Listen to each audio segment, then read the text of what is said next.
त्यांनाही कळेल की त्यांच्यापेक्षा आवाज आपलाच मोठा आहे. सुरू करायचं. ओके दादा बैस रे आता.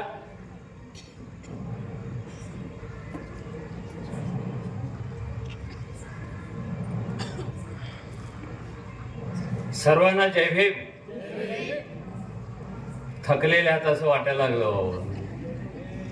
सर्वांना जय भीम. जय भीम. मित्र हो,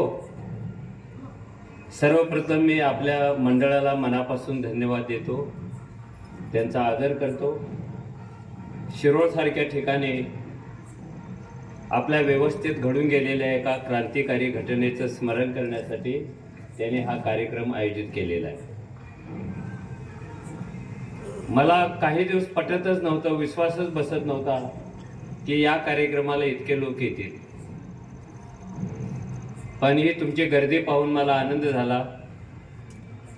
एरवी ही गर्दी डीजे साठी आणि कोंबडी पळालीसाठीच होते. कसलीही कोंबडी कसलाही कोंबडा नसताना तुम्ही इतके शांततेनं आणि आनंदाने जमलेला आहात. पुन्हा एकदा मी तुम्हाला धन्यवाद देतो. कोंबडीला आपला विरोध नाहीये, ती आपली गरज आहे. अरे का बरं?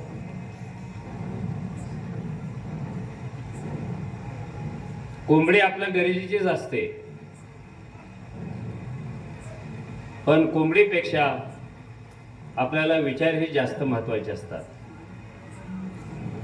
जोपर्यंत तुम्ही विचार करत नाही तोपर्यंत या भौतिक गोष्टींचा अर्थ तुम्हाला कळत नाही.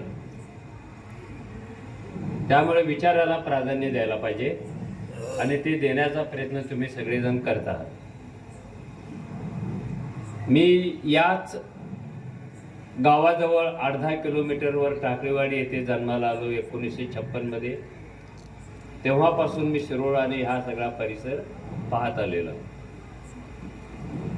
मला नेहमी असं वाटायचं, अजूनही वाटतंय, की फुले शाहू आंबेडकरी चळवळीमध्ये कोल्हापूर जिल्हा इतका मागास का आहे. 100 गोष्टी सांगून ते सिद्ध करता येईल, 100 गोष्टी सांगता येते. तो माग काय? तो नाशिक सारखा पुढे का जात नाही? तो विदर्भ मराठवाड्यासारखा पुढे का जात नाही? तो खानदेशासारखा पुढे का जात नाही? याचं एकमेव कारण आहे की बुद्ध, फुले, शाहू आंबेडकर यांच्या विचारांच्याकडे आपण पाहण्याला थोडा उशीर केलेला आहे. ती चूक आपण आता दुरुस्त करतो आहोत आणि इतरांच्या पेक्षा पुढे जाण्याचा प्रयत्न करतो आहोत. ही आजच्या समारंभाच्या दृष्टीने अधोरेखित करावी अशी गोष्ट आहे. मला सांगण्यात आलं, काही जणांनी इथे दीक्षा पण घेतलेली आहे. पूज्य भंते येथे आहेत, त्यांच्या हस्ते दीक्षा पण घेतलेली आहे. खरं म्हणजे आपला एकमेव असा समाज आहे, जगातला एकमेव असा समाज आहे की जो अनेकदा दीक्षा न घेताच बुद्धिस्ट होतो. का बुद्धिस्ट होतो? त्याचा बाप बुद्धिस्ट म्हणून जन्माला येणारा पोरगा आपोआप बुद्धिस्ट. 7 वाराचा उतार आहे का? बापाचे म्हारके पोराच्या नावावर, पोराचे म्हारके नातवाच्या नावावर, असं नाही आहे. आणि जगात असं कोणत्याही धर्मात नाही आहे. तुम्ही ब्राह्मण व्हायला जा, मुंज करावी लागते. तुम्ही ख्रिस्ती व्हायला जा, बाप्तिस्मा करावा लागतो, त्याशिवाय ख्रिस्ती म्हणून मान्यता नाही मिळत. तुम्ही इस्लाम धर्म स्वीकारायला जा, सुनता करावा लागतो, त्याशिवाय मुस्लिम नाही होत आहे. तुम्ही लिंगायत व्हायला जा, गळ्यात लिंग अडकवावा लागतो, विधी करावा लागतो. आणि आपला असा एकमेव समाज की तो जन्माला आलाय की जय भीम, जन्माला आलाय की नमो बुद्धाय. हे बरं नाही आहे, हे चुकीचं आहे. त्यामुळे इथे बसलेल्या आई वडिलांनी आपल्याला जेव्हा केव्हा मूल जन्माला येतं तेव्हा आपण त्याची 5वी करतो. 5वी का करतो? 6वी असते कुणीतरी. 5वीला ती येते, पोराचं नशीब लिहिते इंग्रजीमध्ये, कारण ते पण इंग्रजी शाळेत जातात.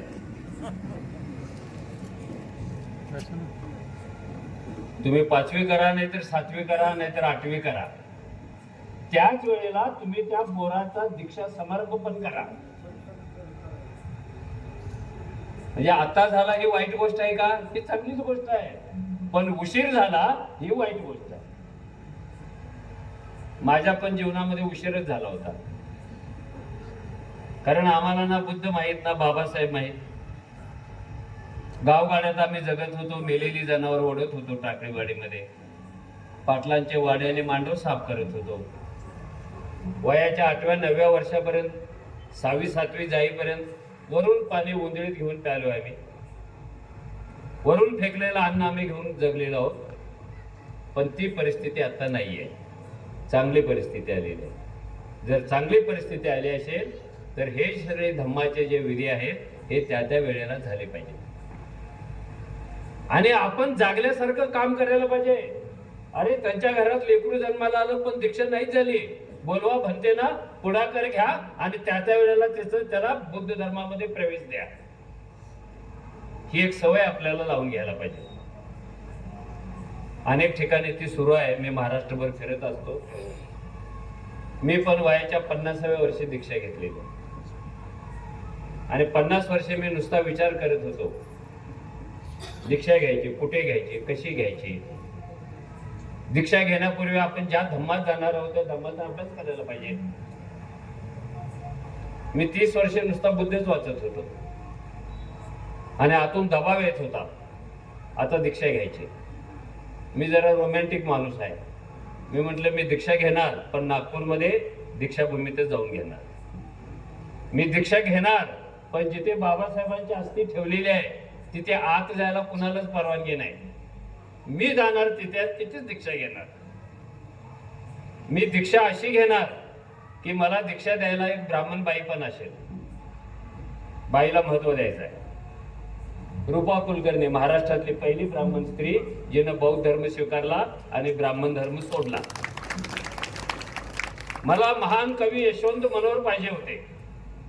मला थोर विचारवंत रावसाहेब कसबे पाहिजे होते.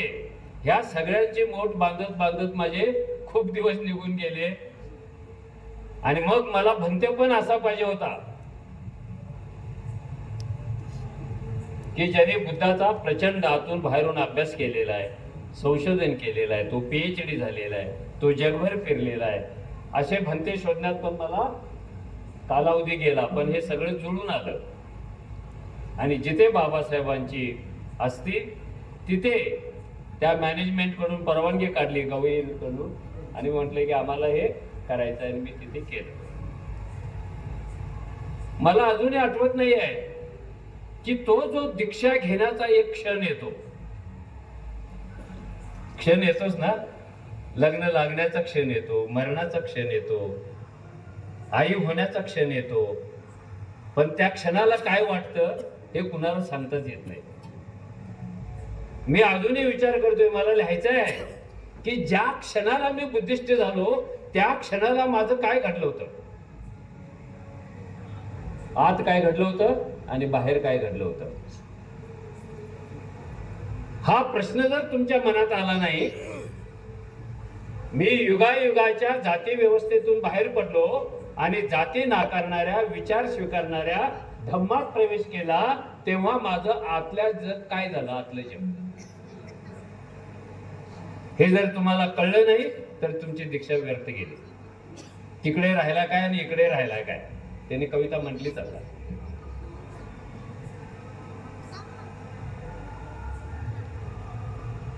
त्यामुळे तुम्ही इथे दीक्षा घेण्याचा कार्यक्रम ठेवला, ही खूप आनंदाची गोष्ट आहे. वर्षातून एकदाच दीक्षा ठेवू नका, 50-50 वेळेला ठेवा. दीक्षा घेण्यासाठी मुलगा तयार झाला ना, समारंभ करा आणि त्याचा दीक्षाविधी करा. याच तारखेची वाट बघण्यात काय पॉइंट आहे, कधी पण दीक्षा घेऊ शकतो. आणि बाबासाहेबांनी एक सोय करून ठेवलेली आहे की दीक्षा देण्यासाठी भंते आलेच पाहिजे असं काही नाही आहे. त्यांनी सांगितले नागपूरच्या भाषणामध्ये, दरेक माणूस दरेक माणसाला दीक्षा दे. हे त्याने 56ला काय सांगितलं, कारण त्यावेळेला आपल्याकडे बनतेच नव्हते, बनतेचे नव्हते. आता काळ बदलला, बनते भरपूर तयार झाले, तरी कमी आहे. आपल्या लोकसंख्येच्या तुलनेने अजून बनते कमी आहे, ते वाढत जाते. आपण धम्मात आलेलो आहोत. बाबासाहेबांनी एकच वाक्य सांगितलं होतं धम्म स्वीकारल्यानंतर, हे जॅकेट काढून नाशिकला घेऊन जाईल, परत मिळणार नाही, गोदावरी नदीत टाकेल. शांत बसायचं म्हणून सांगितलं ना, प्रत्येकाचं नाव घेऊन सांगायला पाहिजे का? हे लाडाचे पोरं लय असे करतात. काय सांगितलं होतं बाबासाहेबांनी? एक महत्वाचं वाक्य, की माझा जुना जन्म आज मरण पावलेला आहे आणि पुनर्जन्म झालेला आहे माझा. काय मी जो कालपर्यंत उत्तम कांबळे होतो, तो या क्षणाला मी मेलो आणि नवा उत्तम कांबळे धम्माचा सुगंध घेऊन असा जन्माला आलेला आहे. माझा पुनर्जन्म झालेला आहे. मी आता त्या जन्मात नाहीये. पुनर्जन्म व्हायला पाहिजे तुमचा, होत का नाही? पुनर्जन्म का होत नाही तुमचा? प्रॉब्लेम क्या है भैया? हे काय बुद्ध आहे? माझ्या एवढा प्रवास करणारा माणूस महाराष्ट्रात नाहीये. मी रोज 300 किलोमीटर प्रवास करतो आणि दिवसाआड कुठेतरी भाषण करायला उभा राहतो. आता उद्या साताऱ्यात आहे, परवा पुण्यात आहे, हे चाललेलंच असतं. मी बघत असतो तुम्हाला. तुमचा पुनर्जन्म का नाही होत? काहीतरी घडलंय असं का वाटत नाही तुम्हाला?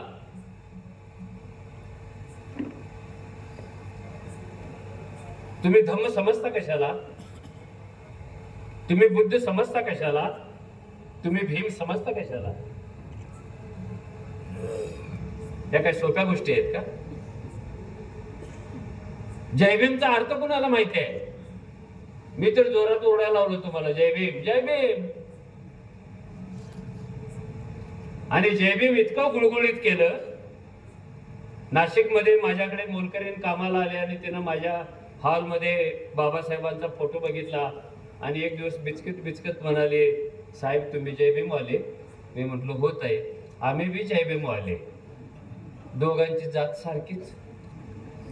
जय भीम म्हणजे जात आहे,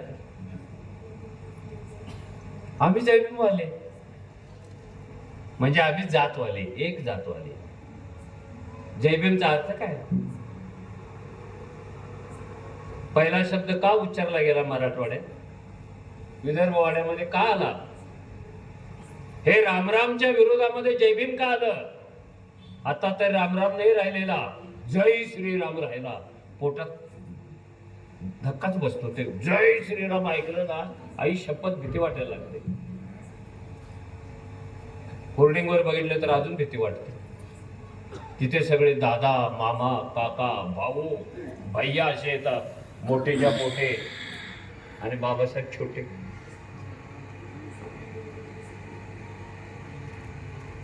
हे काय जय भीम आहे?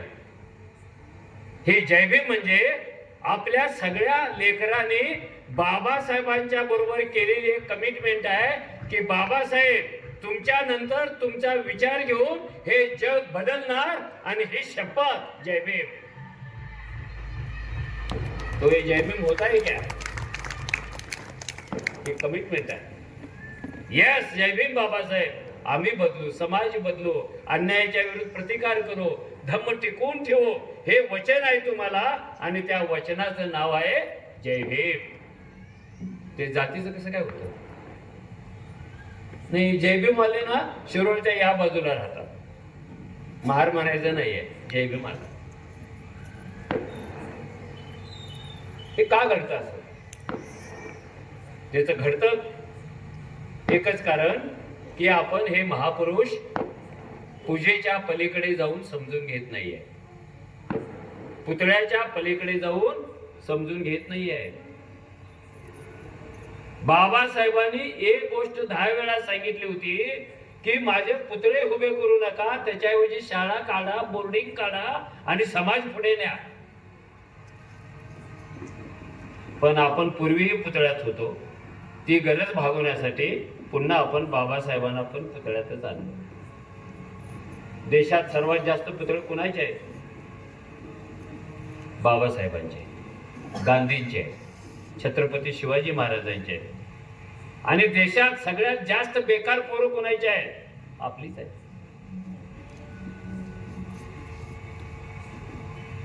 हे काय आहे भाऊ? सो हाऊ टू अंडरस्टँड, हे समजना कैसा आहे. हे बुद्ध काय आहे? हे बुद्ध काय? बुद्ध व्यक्ती आहे? बुद्ध महापुरुष आहे? बुद्ध काळ आहे? बुद्ध ऋषी आहे? बुद्ध मुनी आहे? ते बुद्ध होता ही क्या? माहिती नाही. तेवढं त्रिशरण, बुद्धम शरणम, धम्मम शरणम, संघम शरणम, मी 3 वेळा म्हणतो. अरे तुम्ही 100 वेळा म्हणून काय उपयोग आहे? बुद्धम शरणम गच्छामीचा अर्थच कळत नाही. मी बुद्धाला शरण जातो. ओके, कुणाला? बुद्ध कोण आहे? कोण आहे? व्यक्ती आहे? आकृती आहे? ते बुद्ध होत आहे क्या? बुद्धाला शरण म्हणजे कुणाला? धम्माला म्हणजे कुणाला? ह्या ज्या मूलभूत गोष्टी आहेत त्याच्याशी आपली कधी भेटगाठ झालेलीच नसते. हे त्रिशरण म्हणजे दत्ताची आरती नाही आहे, ही रामाची प्रार्थना नाही आहे. हे कसं करायचं?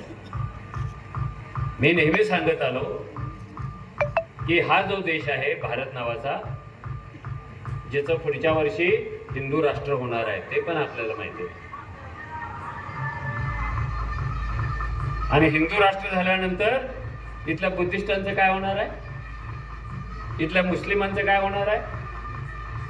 ख्रिस्ती लोकांचं काय होणार आहे? जैनांचं, लिंगायतांचं काय होणार आहे? भांडू नको रे, माझा आवाज जायचा, त्यांच्यापर्यंत जात असेल माझा आवाज.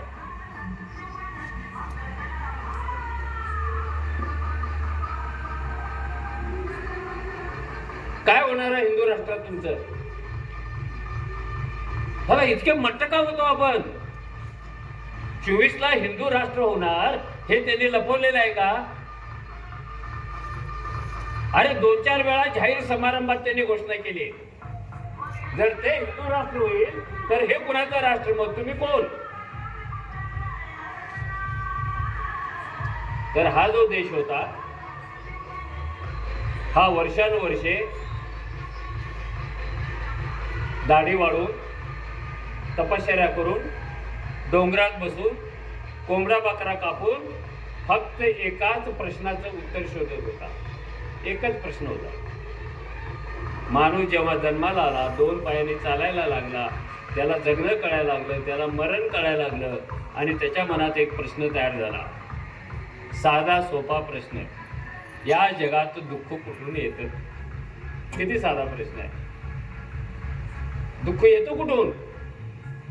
मग ते सांगायचे, दुःख नरकातून येतं, दुःख स्वर्गातून येतं, दुःख पूर्वजन्मातून येतं, दुःख पुनर्जन्मातून येतं, दुःख पापातून येतं, दुःख पुण्यातून येतं, हातावरच्या रेषातून येतं आणि कपाळावरच्या रेषातून सुद्धा येतं.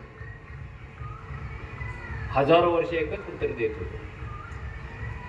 मनुष्य जात अडचणीत सापडलेली होती.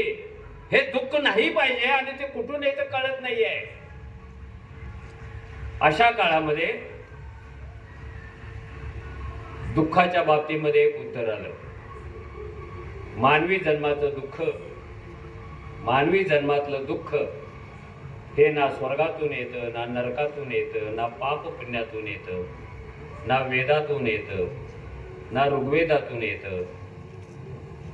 या दुःखाचं गर्भाशय एकाच ठिकाणी आहे आणि त्या गर्भाशयाचं नाव आहे तृष्णा.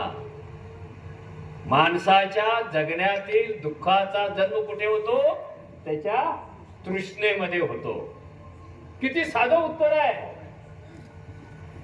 हे. उत्तर 2500 वर्षापूर्वी देणारा आणि माणसाला भ्रमातून बाहेर काढणारा, स्वर्ग नरकाच्या कल्पनेतून बाहेर काढणारा, जातीतेच्या कल्पनातून बाहेर काढणारा जो महापुरुष जन्माला आला त्याचं नाव भगवान गौतम बुद्ध. त्याला मी अभिवादन करतो. भगवान कशाला म्हणतात हे पण आपल्याला कळत. काय अर्थ आहे भगवानचा?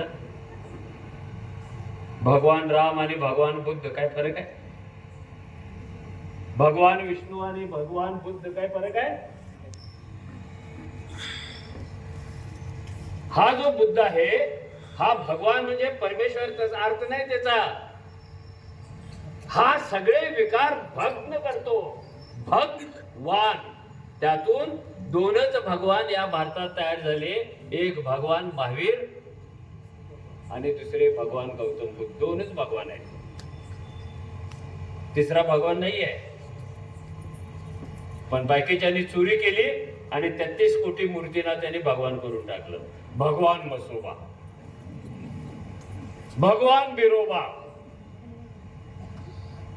भगवान दोनच. भगवान बुद्ध आणि भगवान महावीर. त्या भगवानाशी जसं वागता तसं या भगवानाशी वागताच येत नाही. हे का भगवान झाले?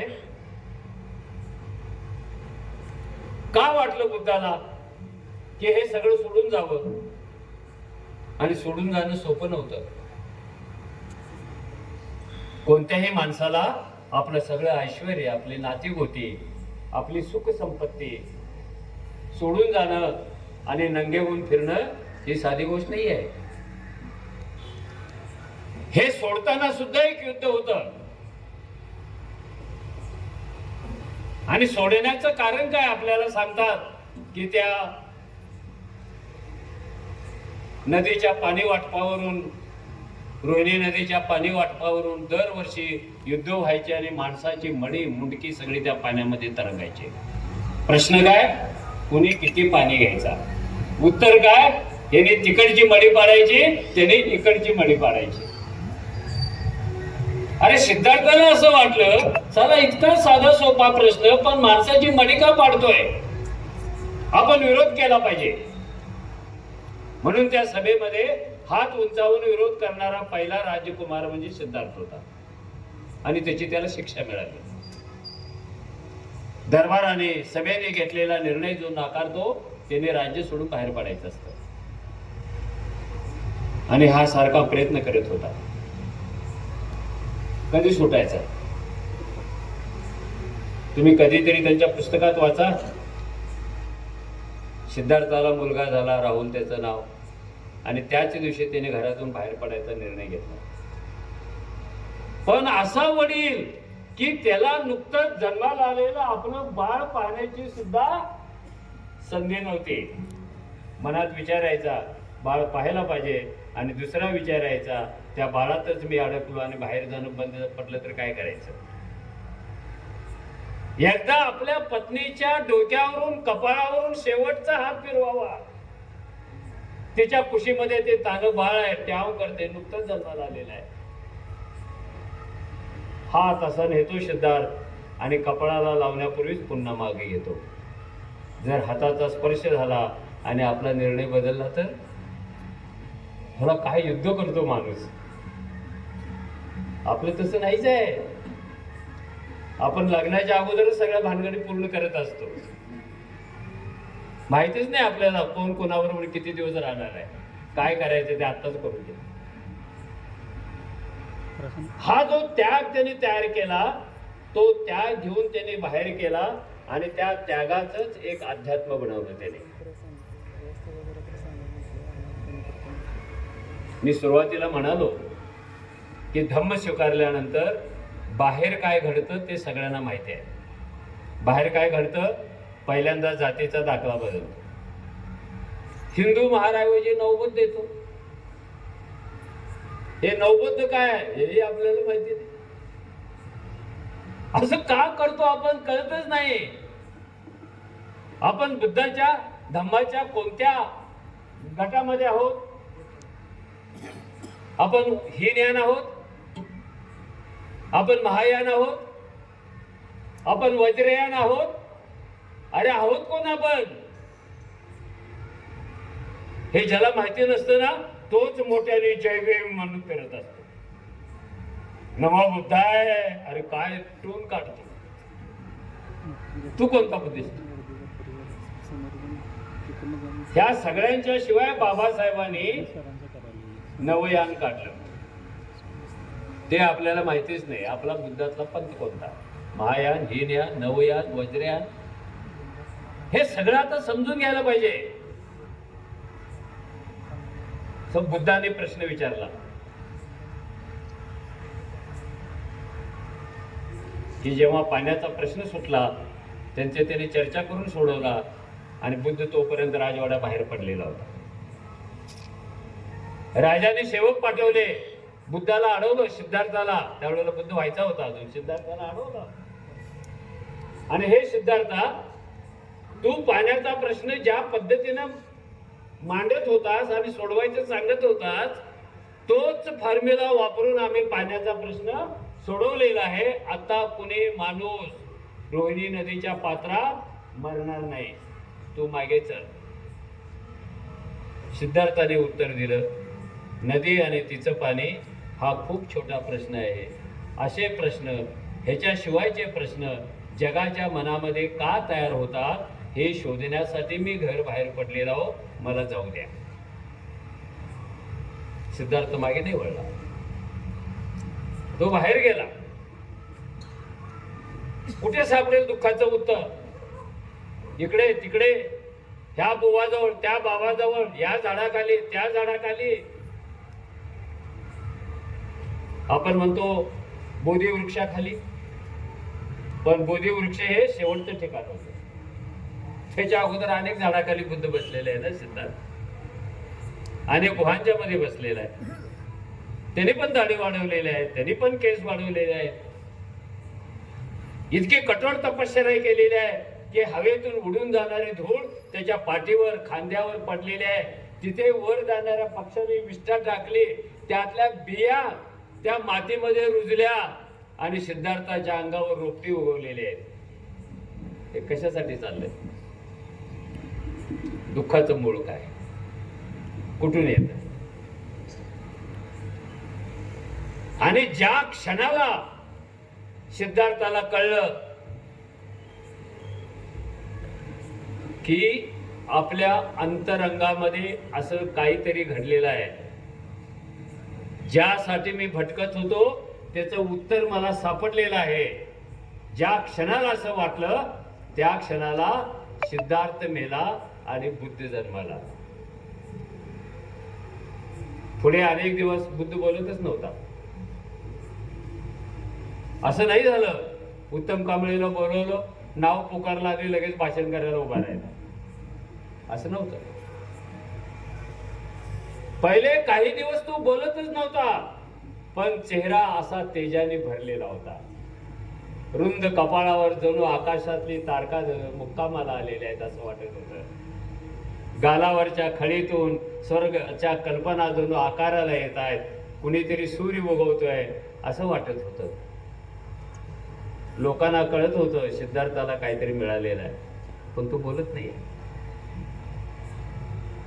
आणि शिष्य आक्रोश करायला लागतात की तू काहीतरी बोल, आता आम्ही व्याकुळ झालो, ऐकायला उत्सुक झालेलो आहे, काहीतरी बोल. आणि मग बुद्ध म्हणाला, मला खूप बोलायचं आहे पण मी बोलणार नाही. मौनात गेलो होतो. आणि जगातलं सगळ्यात सुंदर मौन मानलं जातं ते बुद्धाचं मौन मानलं जातं, अण्णा हजारेंचं नव्हे. किंवा हे आंदोलन करताना लोक बसतात ना तंबू लावून मौन पाळून, तसं नव्हे.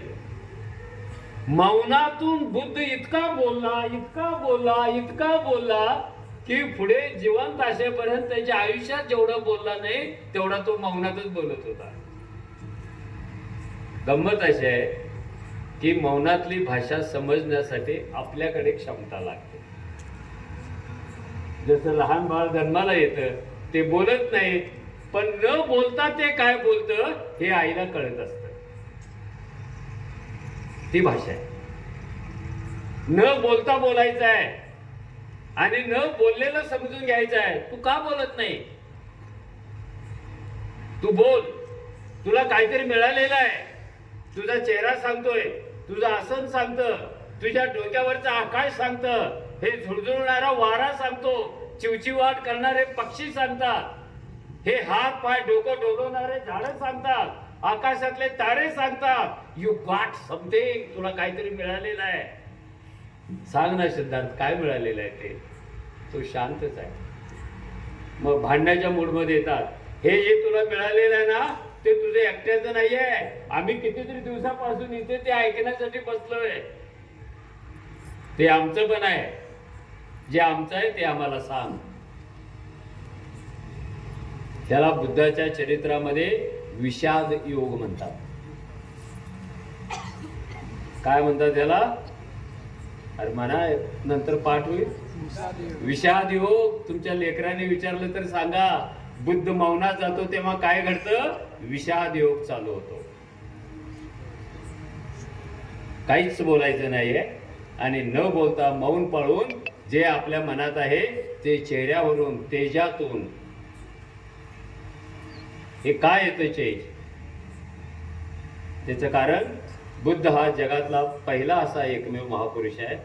त्याचा जन्म पौर्णिमेला, त्याची ज्ञान पौर्णिमेला आणि त्याचं निर्वाण सुद्धा पौर्णिमेला.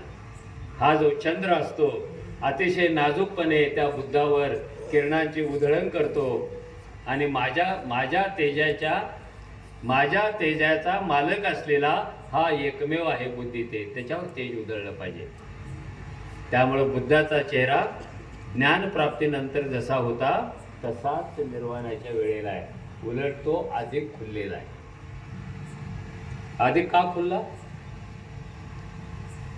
आपण तर मरताना कसे असतो राव, बिरोबासारखे. एक डोळ्या इकडे इकडे दात, ते सलाईन पडले आणि हा सुंदर कसा होतो?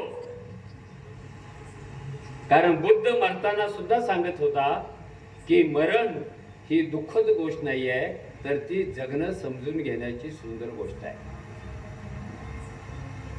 ज्याला मरण कळत नाही तो माणूस कितीही वर्षे जगला तरी त्याला जगणं कळतच नाही. एका नाण्याच्या दोन बाजू आहेत, मरण आणि जगणं. तुम्हाला जगणं समजून घ्यायचं असेल तर मरण समजून घ्या, मरण समजून घ्यायचं असेल तर जगणं समजून घ्या. आणि बुद्ध म्हणाला, मरण हा माणसाच्या जीवनातला इतका सुंदर क्षण आहे की तो माणसाला मुक्ती देतो. आणि मी तर किती दिवसापासून वाट पाहतोय, मला मुक्ती पाहिजे. आणि मुक्तीचा क्षण जसा जवळ जवळ येत होता तसा बुद्धाचा चेहरा फुलत फुलत होता. आणि बुद्धाने आपल्या शिष्यांना आदेश दिला. जो त्याचा शिष्य रडत बसलेला होता तिथे मांडी डोकं घालून, आपला महागुरु मरणार आहे म्हणून, त्याला सांगितलं, तू रडू नकोस आनंदा. तू मरणाला दुःख समजतो का? अरे जर मरण नसेल तर मुक्ती कुठून येणार आहे तुला? मी मुक्त होतोय. आपल्या लोकांना जंगलामध्ये जा, फुलं तोडा. आपले धनगर कुठे गेले बघा, त्यांना सांगा ढोल वाजवा. तो सुगंध कुठून येतोय? त्या चंदनाच्या 2 फांद्या घ्या. कुणीही डोळ्यातून आसर काढायचं नाही. कारण मरणाला एक तत्वज्ञान असतं आणि मरणातून मुक्ती असते. ते दुःखद नसतं. हे जगात पहिल्यांदा सांगणारा महापुरुष कोण? भगवान गौतम बुद्ध. आपण कधी हे समजूनच नाही. हे धम्म काय आहे? तत्वज्ञान. जेव्हा सिद्धार्थ गेला आणि बुद्ध झाला तेव्हा त्याच्यावर प्रश्न सुरू झाले. असं काय झालं, तसं काय झालं, तसं काय झालं. आणि बुद्धाने दिलेल्या प्रत्येक प्रश्नाचं उत्तर म्हणजे 1000 पानाचा ग्रंथ होईल इतकं अर्थपूर्ण उत्तर आहे. त्याला विचारलं, बुद्धा इतके दिवस तू इथे बसला होतास, करत काय होतास? तो म्हणाला, मी काहीही न करता सगळं करत होतो. आता अर्थ कसा काढायचा? मी काहीच करत नव्हतो पण सगळं करत होतो. सगळं काय करत होतास? तो म्हणाला मी लढाई करत होतो. लढाई? अरे हत्यार नाही, जवळ दुश्मन नाही, गर्दी नाही, तू कसं काय लढत होता? तर तो म्हणाला माझे सगळे शत्रू माझ्या शरीरात होते, ते लाखोने होते, ते कोट्यावधी होते आणि त्या सगळ्या शत्रूंशी मी आतल्या आत लढत होतो. हे कोणत्या गावचे शत्रू? तो म्हणाला हे आपल्याच गावचे शत्रू. ते कुठून आले? ते आतच आले. ते आतच शत्रू झाले. ते आपल्याच रक्तमांसातून तयार झाले. ते आपल्याच भावभावनातून तयार झाले. ते आपल्याच तृष्णातून तयार झाले आणि त्यांनी मला इतकं घेरलं होतं की बाहेरच पडू देत नव्हते ते. आणि शत्रू असे होते, एकाला मारला ना त्याच्यातून 10 जन्माला येणार, 10ला मारले 20 जन्माला येणार, 20ला मारले 100. नुसतं मी लढत होतो. आणि त्यांनी एक उदाहरण दिलं, ते विपश्यना करणाऱ्याने लक्षात ठेवावं. बुद्धाने पहिल्यांदा या जगात सांगितलं, जगातली सगळ्यात मोठी लढाई कोणती असते? पहिलं महायुद्ध, दुसरं महायुद्ध, काय इस्रायल विरुद्ध पॅलेस्टाईन, काय रशिया विरुद्ध अजून कोणीतरी, काय भारत विरुद्ध पाकिस्तान. जगातलं सगळ्यात मोठं घातक विध्वंसक असं युद्ध कोणतं असतं? तो म्हणाला जगातलं सगळ्यात मोठं युद्ध असतं स्वतःशी लढणं. क्या बात आहे. इतकं भारी युद्धच नाही आहे, स्वतःशी लढायचं आहे. ती लढाई बाहेर ज्यांना दिसत नाही आणि आतून बाहेर नाही पडत. मी खूप लढलो पण माझा शत्रू काय मरायला तयार नव्हता. तो मला रोज लालूच दाखवायचा. अरे तू राजपद सोडून इकडे कशाला आला? राजकुमार पद सोडून इकडे कशाला आला? कशाला दाढी वाढवल्या? कशाला झेंज्या वाढवल्या? तू आम्हाला मोकळं कर, तुला वैभवाचं जग, तुला भौतिकतेचं जग. गडागड आहे का तू? काय चालली आत लढाई आणि बाहेर कोणाला त्यातलं काहीच दिसत नाही. एक सिद्धार्थ कोट्यावधी शत्रू बरोबर आपल्या अंतर्मनामध्ये लढतोय, अंतर जगामध्ये लढतोय. आणि ह्या लढाईचा शेवट होतो, तो शेवट म्हणजे सिद्धार्थचं नाहीसं होणं. या लढाईचा शेवट काय झाला? सिद्धार्थ संपला आणि बुद्ध जन्माला आला. जोपर्यंत सिद्धार्थ संपत नाही तोपर्यंत बुद्ध जन्माला येत नाही. किल सिद्धार्थ, मार दो. बोलायला सोपं आहे, करायला किती अवघड आहे. आपणच आपल्याला मारायचं आहे. आपणच आपल्या अंतरंगात चिकटलेले सगळे शत्रू खलास करायचे आहेत. पुन्हा त्याला प्रश्न विचारला की तू बुद्ध झालास खरा, पण ह्या सगळ्या काळात तू करत काय होता? त्याने उत्तर दिलं, ते पण विपश्यनावाल्याने लक्षात ठेवायचं. आपले विपश्यनावाले पण आता खूप डेंजर झालेले आहे. कुणालाही कळत नाही विपश्यनेला का जायचं आणि काय करायचं. विपश्यनेला का जातो? भंतेने सांगितलं म्हणून जातो. इगतपुरीमध्ये सोय होते म्हणून जातो. 8 दिवस फुकट्यात चालतं म्हणून जातो. 8 दिवस बायकोशी भांडणं थांबतात म्हणून जातो. म्हैस जास्त दूध देते म्हणून जातो. मेहुणी आपल्याला बघून गाणं म्हणते म्हणून जातो. का रे वा विपश्यनेवाले. का जातो विपश्यनेला? ही जी बुद्धाची उत्तर आहेत ही पहा. तू कुठे गेला होतास? कोणत्या रस्त्यावरून गेला होतास? आणि बुद्ध असं उत्तर देतो, मी अशा रस्त्यावरून गेलो की ज्या रस्त्यावरून आतापर्यंत कोणीच गेलं नव्हतं. आता शोधा त्या वाक्याचा.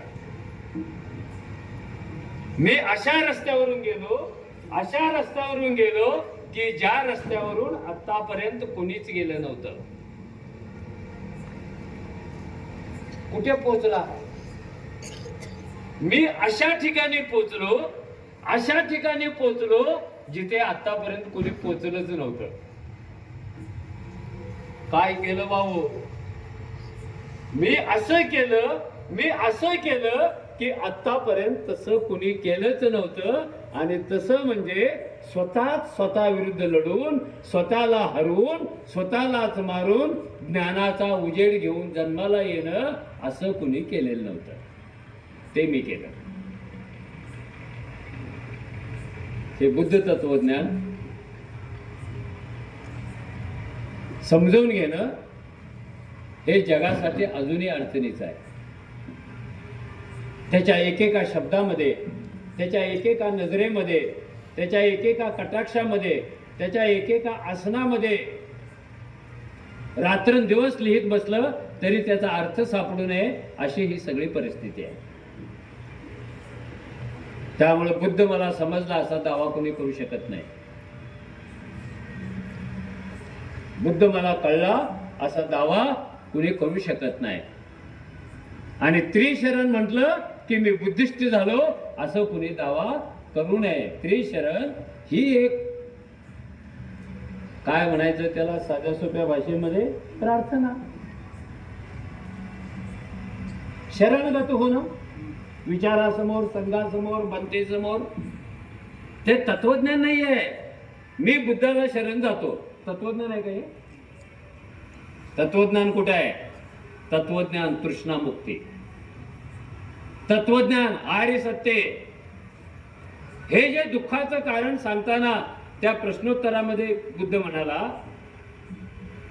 की इथे जन्माला येणाऱ्या प्रत्येक माणसाच्या मागे हजार दुःख मागं लागतात. पोळ्यावर मधमाशांची गर्दी जशी व्हावी तशी दुःखांची गर्दी माणसाच्या भोवती येते आणि प्रत्येक माशी त्याला डंक मारते. एक माशी उचकीपर्यंत दुसऱ्या 6 माशा, कोण कपाळावर चावा घेतो, कोण गालावर घेत. दुःख आहे. त्या आर्य सत्यांचा जरी आपण अर्थ नीट समजून घेतला, जगात एकही अशी जागा नाही आहे की जिथे दुःख नाहीये. जग दुःखाने भरलंय. पहिलं आर्य सत्य. आर्य म्हणजे आपण ज्यांना आर्य म्हणतो आता, आर्य आणि अनार्य, त्यातले हे आर्य नाही. त्यांना खूप बरं वाटतं आर्य म्हटल्यानंतर, आम्हालाच आर्य म्हणायला लागले. तुम्ही आर्य नाही आहे, तुम्ही भानगडखोर आहात, आर्य नाही आहे. हे जग दुःखाने भरलेलं आहे आणि दुःखाशिवाय एक पण जागा मोकळी नाहीये. दुःख तृष्णेतून येतं, तृष्णेच्या विस्तारातून येतं, विस्ताराचा अतिविस्तार झाला तरी येतं. आणि कुठे थांबायचं हे माणसाला कळत नाही, म्हणून दुःख जन्माला येतं. थांबायचं कुठे? तुम्ही नुसताच प्रवासाला निघाला, अरे पण थांबायचं कुठे? थांबायचं कुठे कळलं नाही तर तुम्ही भरकटत निघाला. बुद्ध थांबायचं कुठे हे सांगतो, त्याला सम्यक तत्वज्ञान म्हणतो. धावायचं किती, थांबायचं किती आणि कुठं, याला सम्यक प्रवास म्हणतो आपण. दुःख आहे हे मान्य केल्यानंतर दुःखाची कारण यायला पाहिजेत. दुसरं आर्य सत्य. कारण बुद्धाने शास्त्रज्ञाने मांडावा असा सिद्धांत मांडलेला आहे की या जगात कार्यकारण भावाच्या तत्वावर सगळं घडतं. कारण नसताना कोणतीही गोष्ट या जगात कधी घडतच नाही. कारण लागतं. कारण आहे, कार्य आहे, भाव आहे. जर दुःख असेल तर दुःखाचं कारण असायला पाहिजे.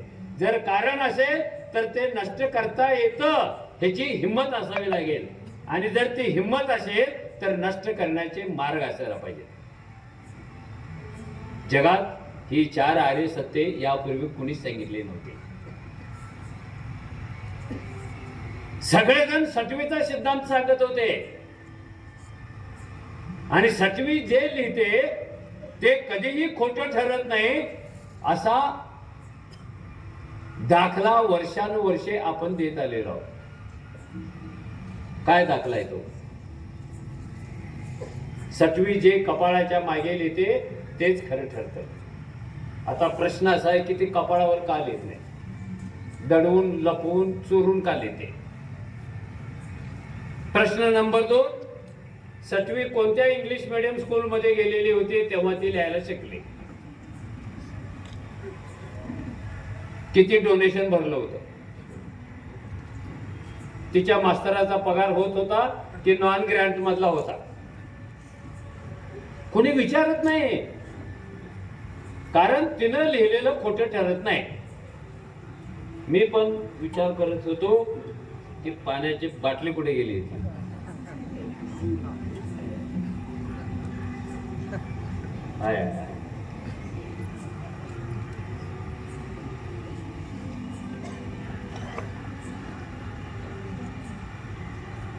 सटवी काय लिहिते आणि ते खरंच ठरतं.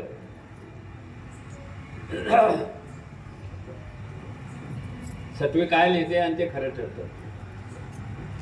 भंतेजी सटवी वर्षानुवर्षे भारतामध्ये जे लिहित होती ते भविष्य काय होतं ती सांगायची, या देशात ब्राह्मणाच्या पोटी ब्राह्मणच जन्माला येणार. आयला ब्राह्मणाच्या पोटी ब्राह्मणच यायचा ना. सटवीचं खरं,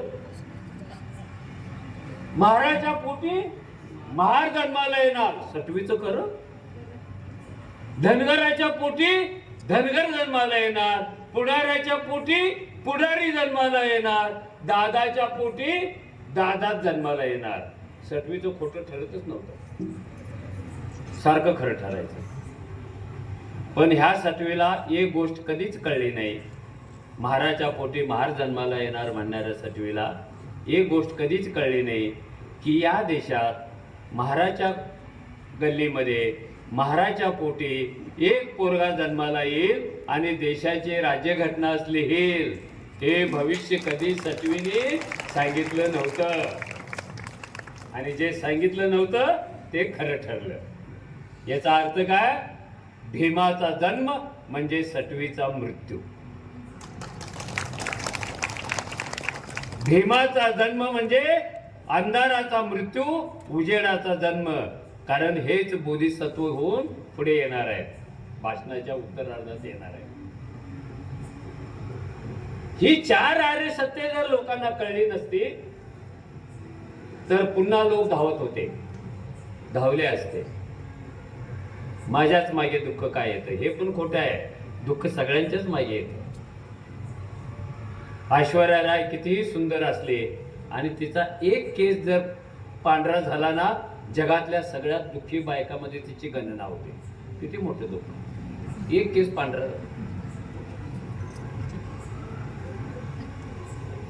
अंबानीचा बैल शेअर बाजारात उसळताना 1 सेंटीमीटर मागं पडला ना, जगातला सगळ्यात दुःखी तो होतो.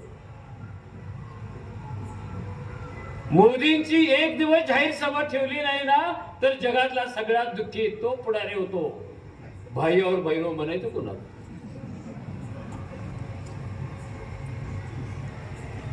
आणि महाराष्ट्रामध्ये दर 2-3 महिन्याला कोणता नाही कोणता पक्ष फुटला नाही तर अख्खा महाराष्ट्र दुःखी होतो. कुणाला सांगता येत नाही कोण कोणत्या पक्षात आहे आणि किती वेळासाठी आहे. हे दुःखाचे कारण मीमांसा पृथ्वीवरच्या माणसाच्या ओंजळीत टाकण्याचं पहिलं काम कोणी केलं? भगवान गौतम बुद्धांनी केलं. थोडं शिकायला पाहिजे, पण आपण शिकत नाही. मला आता सगळ्यात भीती वाटते की सगळ्यात तृष्णावान समाज कोणता झाला असेल तर तो बुद्धिस्ट झालेला आहे. ते नैसर्गिक पण होतं, कारण वर्षानुवर्षे त्याला काही मिळालंच नव्हतं. उकिरड्यावरचे तुकडे खात तो जगायला लागला. आणि जेव्हा नवरा बायको पोरग तिघी नोकरी करायला लागले तेव्हा त्यांनी चूल फेकून दिली आणि ऑनलाईन मागायला सुरुवात केली. मागवतो का नाही? आमच्याकडे तर मागवतो. झोपडीतून फ्लॅट मध्ये. सगळ्यात भारी हळदीचा समारंभ कोणाचा होतो? आपला होतो.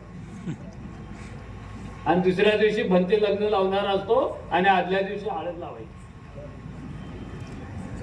अरे संबंध काय हळदीचा आणि बुद्धाचा? नाही, पण ते लग्नाच्या दिवशी पिता येत नाही, लय नाचता येत नाही, भरते चिडतो, बोंबलतो, लग्न लावता पळून जातो. हे हळदीच्या नावाने करून घ्या बाबा, खरा हळदीच्या नाव. ही मला भीती का वाटते? आपल्या महाराष्ट्रामध्ये कुणाचा मोबाईल वाजतोय? इथे समोर वाजतोय का मोबाईल? मध्यम वर्गामध्ये बुद्धिस्ट समाजाचा वर्ग कितवा आहे माहिती आहे का तुम्हाला? आपलं अज्ञान आहे की निराशा आहे? अरे तुम्ही कोणत्या लेवलला आहेत हे तरी समजून घ्या. मध्यम वर्गामध्ये ब्राह्मण 1 नंबरला आहे आणि त्याच्या पाठोपाठ पूर्वाश्रमीचा महार आणि आताचा बुद्धिस्ट 2 नंबरला आहे. आपल्यात मध्यमवर्गीय लोक किती आहेत? 43% आहेत. आणि ही सगळी बाबासाहेबांची कृपा आहे. त्याने खालून तुम्हाला वर काढलं आणि मध्यम वर्गामध्ये एंट्री दिली. मग हा मध्यम वर्ग काय करतो? तो मध्यम वर्गात गेला की त्याचा बोनसाय होतो, तो कुंडीतलं रोप होतो. घरातल्या देखण्या बाईने सकाळी झाडू मारता मारता कुंडी आणायची, गॅलरीत ठेवायची, मोजून पाणी ओतायचं, दुसऱ्या दिवशी तेवढंच पाणी ओतायचं, तिसऱ्या दिवशी पाणी घातलं नाही तर ते रोप अशी मान टाकतं. मध्यमवर्गीय हा रस्त्यावर येणार नाही, हा खाली बघण्याचा प्रयत्न करणार नाही. 100 वेळा पोरी गेली की एकदा आंबेडकर जयंतीची पट्टी पाडेल. मध्यम वर्ग.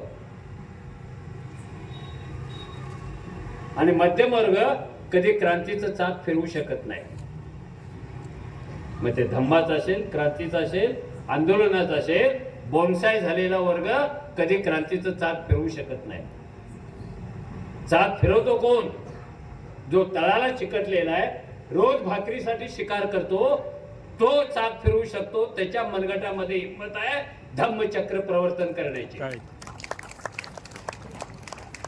तोच बाबासाहेबांचा वारसदार आहे. आणि इथे मला आश्चर्यकारक असं घडलं, प्रस्तावना करताना सांगितलं, मला खूप आनंद झाला आणि धक्काच बसला. तो म्हणाला की आम्ही सगळे नोकरदार मंडळी महिन्याला पैसे जमवून हे करायला लागलो. हे शिरोळ मध्येच घडू शकतं. म्हणजे मध्यमवर्गीय लोक पैसे गोळा करून हा कार्यक्रम करताय, हा चमत्कार शिरोळ मध्येच घडू शकतो. त्याला पेबॅक टू सोसायटी म्हणतात इंग्रजीमध्ये. समाजाचं ऋण मान्य करा, ते परतफेड करा. कारण त्यांनी आपल्याला इथे पाठवलेलं आहे. Payback to society. ही तृष्णा जी आहे, ही राष्ट्राला, ही समाजाला, ही माणसाला, ही जातीला, ही धर्माला, इथल्या कणाकणाला ती पुरून उरलेली आहे. तृष्णेतून बाहेर पडा. स्वतःची ताकद वापरून जरा स्वतःचा चेहरा सोलता येतोय काय बघा, आणि त्याच्या पाठीमागं कोणता नवा चेहरा उघडतोय बघा. ताकद नाहीये स्वतःशी लढण्याची. हे ध्यान काय आहे? हे ध्यानाचं काय लपड झालंय भारतात? कुणीतरी कुंडली जागृत करण्यासाठी ध्यान करतात. आईला कुंडली हातात आहे कुठे? ते खिम्यात खातात की नल्ली चॉप मध्ये खातात? अरे कुंडली आहे कुठे? कोणत्या डॉक्टरने बघितली पोस्टमॉर्टम करताना? जी गोष्ट नाही ती शोधण्याचा प्रयत्न ते करतात. ध्यान जे आहे नाही, जे अंधाराने भरलेल्या खोलीमध्ये 2 आंधळे ज्यांना काही दिसतच नाही, ते काळ्या रंगाचं मांजर त्या खोलीत शोधतात जे तिथे नाहीच. हे आपला असं आहे. मांजरच नाही आणि ते शोधायला लागले, कुंडलीच नाही आणि ते शोधायला लागले, आणि तुम्ही त्यांच्या नादाला लागता. मग कॉलनीत राहायचं म्हटलं की जरा त्यांच्याकडे पूजेला जायला पाहिजे. मग कॉलनीतले लोक कुत्र खात असेल तर म्हणता का कॉलनीतले लोक खातात, आपण पण खायला पाहिजे. नाहीतर मटण महाग झालं, 800 रुपयावर आलं.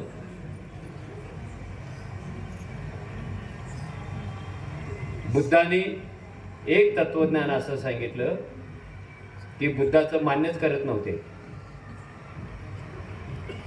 तू हे सांगतोयस पण जग दुसरंच करतं. ते खरं आहे की तू सांगतोस ते खरं आहे. आणि आपल्याकडे लोकशाही आहे ना. एक गोष्ट एकाने केली तर ती चोरी असते. जर बहुमताने कुणाचं तरी डिपॉझिट बुडवून केली तर ते वास्तव असते, ती खरी गोष्ट असते. एकाने खाल्लं की शेण आणि सगळ्यांनी मिळून खाल्लं की ते औषध होतं. Majority carries point. कधी कधी मला लोकशाहीचा पण राग येतो, पण तिचा जन्मदाता आपले बाबासाहेबच असल्यामुळे मी जास्त काही बोलत नाही. हे काय आहे? सत्य कुठे असतं? सत्य लोकांच्या संख्येत असतं की सत्य तत्वज्ञानात आणि अनुभूतीमध्ये असतं? सत्य लोकांच्या संख्येत नसतं, ते अनुभूतीमध्ये असतं, ते विचारामध्ये असतं. हे सिद्ध केलं भगवान गौतम बुद्धाने. मग त्याची बरं चालले ना आपलं? हा, बिलकुल बरे चालले. म्हणजे तुम्ही अजून यांना जास्त वेळ बसवणार. तुम्हाला माहिती आहे का, खूप खूप वर्षापूर्वी एक गोष्ट होती. आपल्या देशातल्या सगळ्या गोष्टींना खूप खूप वर्षापूर्वीचेच असतात. एकाकडे पण हिंमत नाही आज काय झालं आणि पक्ष कसा फुटला त्याच्यावर खरं बोलायचे. एकाकडे पण हिंमत नाही. आपला नेता पार्लमेंट मध्ये लोकांचे प्रश्न मांडण्याऐवजी विनोदी कविता का लिहितो? ताकद नाही आपल्याकडे. काय कविता भारी आहे, नोबेल अवॉर्ड मिळाला.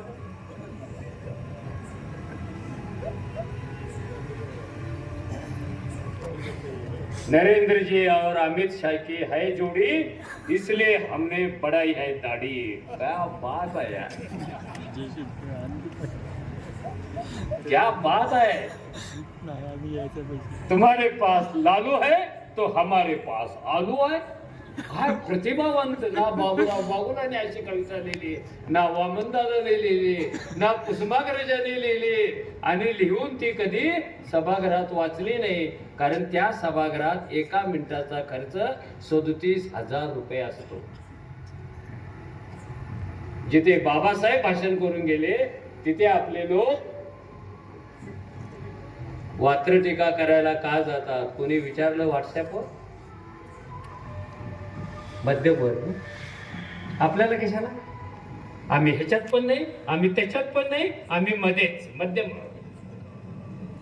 खूप खूप वर्षापूर्वीची गोष्ट आहे, कारण वर्तमानावर भाष्य करण्याची हिंमत नाही. खूप वर्षापूर्वीची.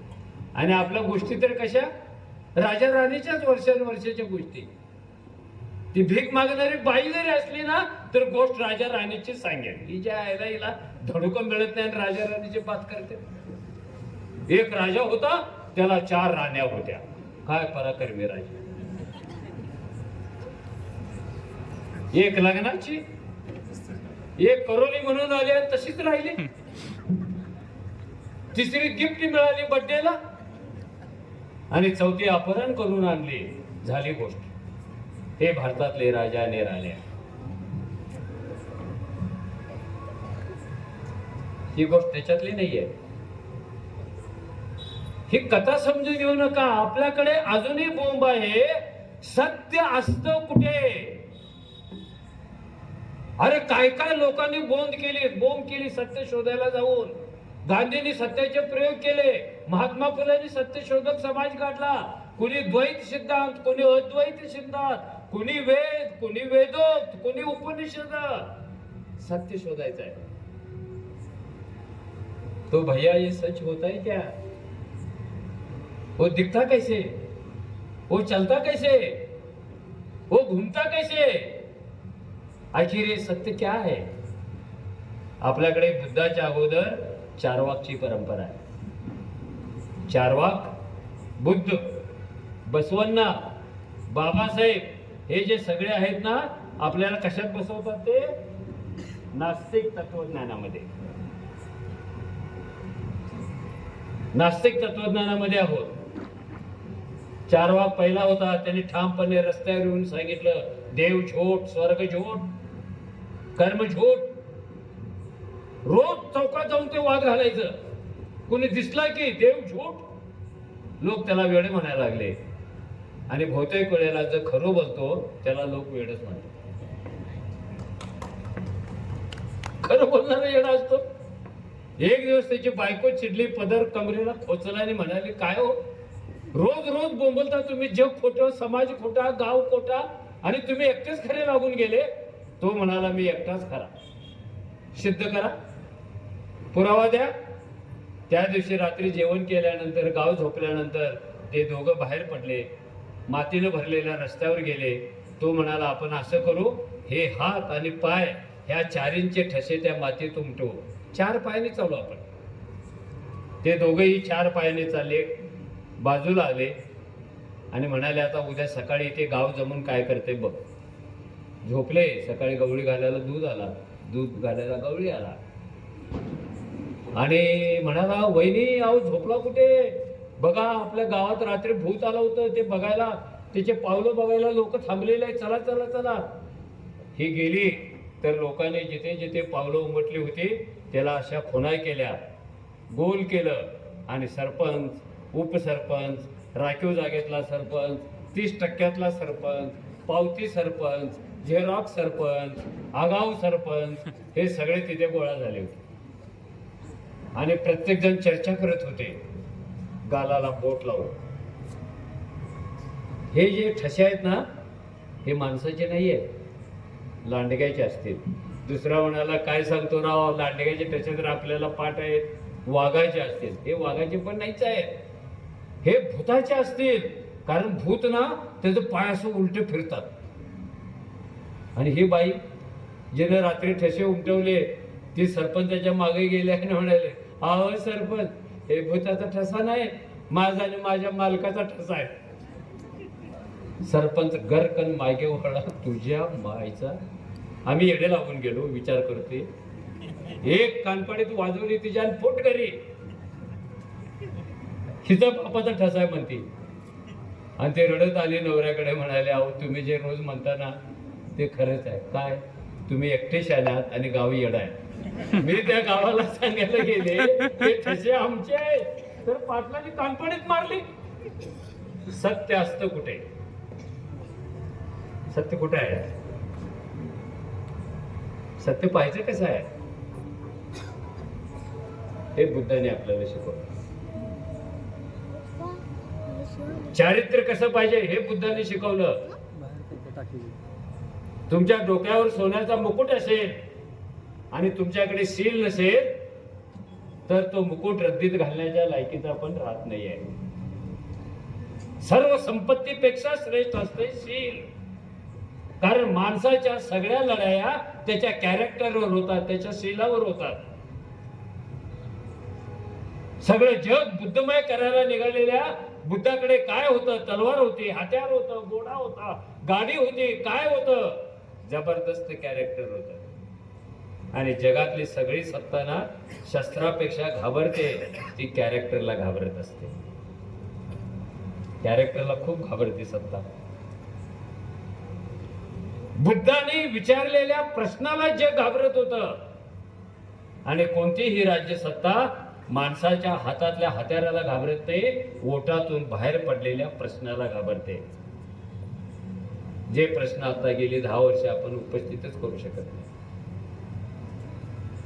सत्ताधाऱ्याने प्रश्नाच्या मरणाचा ऋतू चालू केलेला आहे. हंगाम आहे, प्रश्न मारताय. कोणी शोकसभा पण घेत नाही, कोण चौकात होर्डिंग पण लावत नाही. आज ही प्रश्नाचा मृत्यू झाला, आमची श्रद्धांजली, असं होर्डिंगच येत नाही. प्रश्न मरण्याचा ऋतू चालू आहे. म्हणून हिंदीत एकाने म्हटले, माणूस मेला तरी चालू शकतो, समजू शकतो आपण. एखादा समाज मेला तरी समजू शकतो. नवीन पिढी जन्माला घालणारी माणसं आहेत. एखादा दुष्काळ पडला तरी समजू शकतो. पर किसी सवाल का मर जाना बहुत खतरनाक बात होती है. प्रश्न कसा काय मारतो? जर प्रश्न मारायला लागले तर समजायचं त्याच्या पोटातून बाहेर पडणारी सगळी उत्तरं पण मारायला लागलेली आहेत. कारण कोणत्या तरी उत्तर कोणत्या तरी प्रश्नाच्या पोटात दडून बसलेलं असतं. तुम्ही प्रश्नच विचारू देत नाही. गाईला राष्ट्रमाता का म्हणायचं? प्रश्न नाही विचारू देत.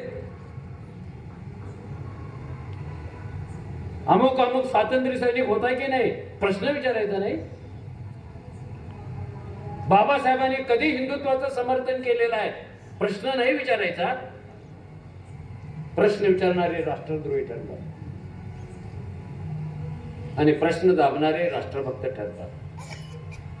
मी सांगितलं की हे जे बाबासाहेब हिंदू धर्म सोडून बौद्ध धर्माकडे गेले, हे काय एका रात्रीत घडले का? आलो मनात 35ला जी घोषणा केली, हिंदू म्हणून मरणार नाही, आणि लगेच 56ला धम्म स्वीकारला.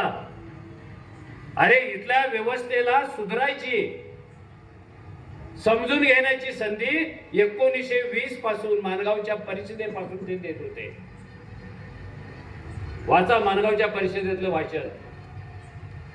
भारत जगातला असा एकमेव देश आहे की जिथे गुलामापेक्षा नीच समजले जाणारे अतिशूद्र आहेत.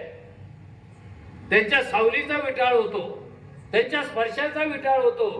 हा असा कोणता धर्म आहे की जिथे एक सावली विटाळ करते आणि त्या बाजूने खून केला तरी सुद्धा धर्म मान्य होतो? कोणता धर्म आहे? तोच प्रश्न त्यांनी 1927ला महाडच्या सत्याग्रहात विचारलेला आहे. हे असं कसं? हा मनू असं कसं म्हणतो की एक जण तोंडातून येतो, दुसरा दंडातून येतो, तिसरा मांडीतून येतो, चौथा टाचेतून येतो आणि पाचवा कुटुंबाला माहितीच नाही? कसली थिरी मांडता? मनुस्मृतीच जाळली. दुसरी संधी होती व्यवस्थेला सुधारणा करण्याची, अरे मनुस्मृती जाळली. तिसरी संधी राऊंड टेबल कॉन्फरन्स मध्ये बाबासाहेब चिडून म्हणाले की आम्ही अस्पृश्य हिंदू आहोत हे सिद्ध करून दाखवा तुम्ही. आमच्या हिंदू धर्माचा काय संबंध आहे? तुमच्यात वर्ण आहेत, आम्ही वर्णाबाहेरचे आहोत. तुमच्यात अमुक अमुक आहे, आमच्यात असलं काहीच नाही आहे. आम्ही ना शीख आहोत, ना ख्रिस्ती आहोत, ना मुस्लिम आहोत, ना हिंदू आहोत. आम्ही तुमच्यापैकी कुणी नाही आहे. आणि उद्या जर या देशाला स्वातंत्र्य द्यायचं असेल तर ह्या देशातल्या हिंदूंना मिळणार असेल ते, आणि अस्पृश्य स्वातंत्र्यापासून दूर पडणार असेल तर ते स्वातंत्र्य सुद्धा आम्ही नाकारतो. इंग्रजांनी जबरदस्ती करून आमचा समावेश न करता, आमचा विचार न करता स्वातंत्र्याची फळं आमच्यापर्यंत पोचतील की नाही याचं गणित न करता जर जबरदस्तीने स्वातंत्र्य दिलं तर याद राखा, आमचा समाज या स्वतंत्र देशातला एक उपदेश, एक स्वतंत्र देश म्हणून जगेल, हिंदू राष्ट्र म्हणून जगणार नाही. किती संधी आहे. आणि मग ही काळ्या राम मंदिराची संधी. आणि जगात आले असं कुठेच घडलं नाही. आपण कधी काळा राम पाहिला की नाही माहिती नाही. मी त्याच्यावर ग्रंथ लिहितोय, पुढच्या महिन्यात येईल, त्याच्या पुढच्या महिन्यात येईल. असं जगात एकाही ठिकाणी घडलं नव्हतं की देवाच्या मूर्तीचं दर्शन घडावं म्हणून हजारो लाखो अस्पृश्य 5 ते 6 वर्षे मंदिराच्या चारी दरवाजावर उपोषण करून उभे आहेत. कुंडात उड्या मारतायत, अन्नात माती कालवली जाते आणि सगळा अट्टास हा दरवाजा खुलणार आहे की नाही खुलणार आहे. हे खुलणार नाही हे बाबासाहेबांना कळलं होतं. म्हणून त्यांनी 34ला दादासाहेबांना पत्र लिहिलं की आता हे सगळं सत्याग्रहाचं लफडं आहे, हे आता थांबवलं पाहिजे. आपल्या समाजाची सगळी ताकद, पैसा या देवाच्या नादासाठी खर्च होतोय. आपल्याला या धर्माच्या आता काही देणं घेणं नाही राहिलेलं. लोकांची सभा बोलवा, आपण त्यांना सांगू. आणि येवल्याच्या मुक्तीभूमीवरती सभा झाली आणि तिथे त्यांनी सांगितलं, मी हिंदू म्हणून जन्माला आलो. कारण कुठे जन्माला यायचं, हे माझ्या हातात नव्हतं. पण मी हिंदू म्हणून मरणार नाही, कारण कुठे मरायचं हे माझ्या हातात आहे. सगळ्यांना धक्के बसले. एकदम बुद्धिस्ट नाही झालो. 30ला जेव्हा दंगल झाली ना, तेव्हा सत्याग्रहातल्या 52 लोकांनी बाबासाहेबांना एक पत्र पाठवलं की हे लोक आपल्याला देवळात येऊ देत नाहीत, मारतात, अन्नात चिखल घालवतात, बायकांच्या अंगावर हात टाकतात, आम्ही या धर्मात राहणार नाही, आम्ही इस्लाममध्ये जाणार आहोत. पत्र काढलं. बाबासाहेबांच्या बहिष्कृत भारतमध्ये ते प्रसिद्ध झालं. बाबासाहेब म्हणाले असं काही ना काही करू नका. कोणत्या धर्मात जायचं, कुठं जायचं हे असं एकाएकी ठरवू नका तुम्ही. थोडा अवधी धरा, एकत्र चर्चा करू. तरी सुद्धा 7 लोकांनी इस्लाम धर्म स्वीकारला. विदर्भातल्या काही महाराणी इस्लाम धर्म स्वीकारला. एवढंच नव्हे तर महाराजांच्या बाजूने लढणाऱ्या कुलकर्णी नावाच्या एका ब्राह्मणाने सुद्धा इस्लाम धर्म स्वीकारला. हे का होत होतं? भारताच्या इतिहासामध्ये जेव्हा जेव्हा अस्पृश्यांच्या वरील अन्यायाला कुणी दाद देत नव्हतं, अन्याय टोकाला जात होता आणि त्या काळात जो धर्म इथे येत होता त्याच्यात प्रवेश करणारा पहिला कोण होता? अस्पृश्य होता. जैन धर्मात प्रवेश करणारे कोण होते पहिले? तिथे तरी मातंग मोठे होते ना, मोठ्या प्रमाणात. आणि पुण्यात आता जैन मातंग सुरू झालेले. आम्ही आता मातंग नाही, आम्ही जैन होणार. कारण जैन नास्तिक दर्शनात आहे, जैन जातीभेद पाळत नाही, म्हणून ते तिकडे गेले. जेव्हा बुद्ध धम्म घेऊन उभे राहिले तेव्हा पुन्हा देशातल्या तळागाळातले अस्पृश्य लोक बुद्धाला शरण गेलेले आहेत. अंगुलीमाल पासून, नगरवधू पासून, नर्तकी पासून, वडाऱ्यापासून, ज्यांना ज्यांना हिंदू धर्मामध्ये प्रतिष्ठा नव्हती, ज्यांची ज्यांची पिळवणूक होत होती, ते नव्या संघाला, नव्या विचाराला शरण गेले. मग आला इस्लाम. इस्लामात मोठ्या प्रमाणात जाणारे कोण आहे? हे या गावातले दिसतात मुस्लिम. ते काय तिकडून आलेत काय? बगदाद मधून? अरे ते इथेच होते, ते आपल्यातच होते. हे नको होते त्याला आणि तिथे काहीतरी चांगलं कळलं म्हणून ते मुस्लिम झाले. तुम्हाला गळतगा कारदगा हे नाव माहिती आहे का? गळत गेला कारद गेला तर पूर्वीच्या महारवाड्याच्या माळावर अजून एक मशीद दिसते. तिथल्या महाराने इस्लाम धर्म स्वीकारला होता. नाव बदलून घेतले होते. माझ्या एका मावशीच्या नवऱ्याचं नाव सुद्धा शेर खान होतं, एकसंबा. कुठून आलं नाव शेर खान? कधी डुक्कर पण मारलं नाही, पण नाव शेर खान. हे कोण देत होतं? इथे येणारा जो धर्म होता तो तुम्हाला आडनावाच्या निमित्ताने सुद्धा प्रतिष्ठा देत होता. नाहीतर आपली नावं काय? दगड्या, धोंड्या, मार, मांग, चिप्पाड्या, दुष्काळ्या, वजड्या. वजड्या म्हणजे बोकडाच्या पोटात अवयव असतो, वजडी. काय व्यवस्था तुम्हाला करत होती? हे व्यवस्था का करत होती हेही बाबासाहेबांनी सांगितलं. जर हिंदू धर्मात तुम्ही राहिला तर कुणी कसलं नाव ठेवायचं याचा कायदा म्हणूनच अगोदर 2300 वर्षापूर्वी केलेला आहे. त्या मनुस्मृतीमध्ये नामकरण विधी नावाचे एक प्रकरण आहे आणि कोणत्या जातीने कसलं नाव ठेवायचं ह्याचे त्याच्यात कायदे आहे. जर ब्राह्मण असेल तर शुभवाचक नाव ठेवायचं. शारदा, सरस्वती. ब्राह्मण आहे ना. क्षत्रिय असेल तर शक्तिवाचक, कारण तो युद्धावरच जाणार आहे, तो कोतळच काढणार आहे. अर्जुन, भीम क्षत्रिय असेल तर. जर वैश्य असेल तर त्याचा व्यापाराशी संबंध येतो, पैशाशी संबंध येतो. तरी सांगितलं वैश्य असेल सोनालाल, चांदीलाल, हिरालाल, कारण ह्या लालांच्याकडे सगळे पैसेच आहेत. आणि शूद्र असेल तर झांगरू, मांगरू, कांडोळ, दगड्या, गाडवे, चिंदी, धुंडी, आत्ताच्या पोरी तसं ठेवत नाहीत. आत्ताच्या पोरी लय पुढे गेल्या. हाय स्वीटी, काय स्वीटीचं नाव, तिचा तोरा काय, तिचं वागणूक काय, आणि आईने नाव ठेवलं ही आमची स्वीटी आहे. साखर जास्त खाल्ली का? खाऊ नको, डायबिटीज होईल. मला झालंय त्याचं. कोणत्या पेचातून जात होतो आपण? जगण्याच्या सगळ्या आघाड्यांवर ज्याची वर्षानुवर्षे पिळवणूक होते, आर्थिक, सामाजिक, धार्मिक, साहित्यिक, राजकीय, अशा सगळ्या माणसांनी धम्माकडे चला म्हणून सांगितलं. अभ्यास केलेला आहे त्याने. आणि 56ला त्यांनी धर्मांतर केलं. आपण जो साजरा करतोय तो सम्राट अशोकाने, बरं कुणी माहिती काढलेली, चांगली माहिती काढली तरी गुगल साहेबांच्याकडून घेतली का? गुगल साहेबांकडून घेतली का? विकिपीडियातून घेतले असणार. लय पोरं भारी आहेत. सम्राट अशोक त्यांनी धम्म प्रवर्तन केलं. ते का करावं लागलं? ते का करावं लागलं? काही बैस, आता मी पण बसणार आहे थोड्या वेळात.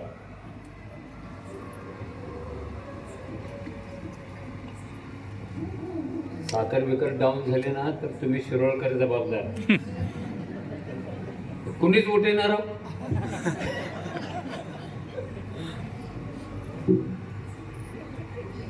बाया गेल्या, त्यांना स्वयंपाक करायचा असेल जाऊन. काय सांगत होतो? सम्राट अशोक का करावं लागतं? जेव्हा बुद्धाचा धम्म जन्माला आला तेव्हा तो अल्पावधीमध्ये मोठ्या प्रमाणात पसरला. का पसरला? तर या धर्मात जात नाही, द्वेष नाही, धर्म नाही, विषमता नाही, उच्च नीच भेद नाही. अशी एक जागा धम्मामध्ये मिळाली की तुम्हीच तुमचा विकास, तुम्हीच तुमच्या मुक्तीच्या कल्पना मांडू शकता, तुम्ही प्रश्नोत्तर करू शकता, तुम्ही निर्मिती करू शकता, आणि सगळ्यात म्हणजे तुम्ही माणूस आहात अशी मान्यता घेऊ शकता आत आल्यानंतर. या धम्माला पहिल्यांदा विरोध कोणी केला? धम्माच्या अगोदर जन्माला आलेल्या आणि मोठ्या प्रमाणात वाढत असलेल्या जैन धर्माने विरोध केला. तो जरी अहिंसावादी होता पण त्याने धम्मावर हल्ले करून इतकी हिंसा केलेली आहे.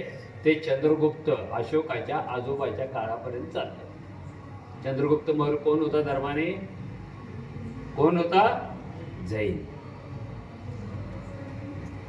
अशोक आला आणि ह्या धम्माला राजाश्रय मिळाला, संरक्षण मिळालं, प्रचाराची साधने केली. पण त्यानंतर सुद्धा जैन धर्माला हा हरवता आला नाही, म्हणून त्यांनी हिंदूची मदत घेतली आणि दोघांनी मिळून धम्मावर हल्ले चालू केले. पुढे मोगल आले. मोगल, हिंदू आणि जैन तिघांनी मिळून हल्ले केले. हिंदूंनी जैनावर पण हल्ले केलेले आहेत. एक कोंडी होती, एक स्टॅग्नेशन आलं होतं. प्राण वाचवण्यासाठी भंते पळून गेलेले आहेत, काही मारले गेलेले आहेत, काहींची राख रांगोळी झालेली आहे. तत्वज्ञान चाललं जाते नालंदा मधलं. एका विचित्र अवस्थेतून हा धम्म अशोकानाही बाहेर काढलेला होता. ते जे चाक रुतलेलं होतं ते त्याने हलवलं, आणि त्याने ते इतकं जोरात हलवलं ते पुन्हा 18व्या 19व्या शतकामध्ये स्थिर राहिलं. हिंदू मोठा व्हायला लागला, इस्लाम आला, ख्रिस्ती आला, आणि आपला धम्म मागे मागे पडायला लागला. रुतलं चाक. आणि ह्या रुतलेल्या चाकाला 10 लाख लोकांच्या साक्षीने जे आपला बलदंड भाऊ वापरून फिरवलं ते भीमाने 14 ऑक्टोबर 1956ला. खरं म्हणजे हे सुद्धा परिवर्तनच होतं. फिरवलं ते. आणि मग वामनदादांनी गाणं लिहिलं, एका भीमाच्या जन्मामुळे हजारो लाखो गुलाम मोकळे झाले. आहे का नाही वामनदादांचं गाणं, भीमा तुझ्या जन्मामुळे झाले गुलाम मोकळे.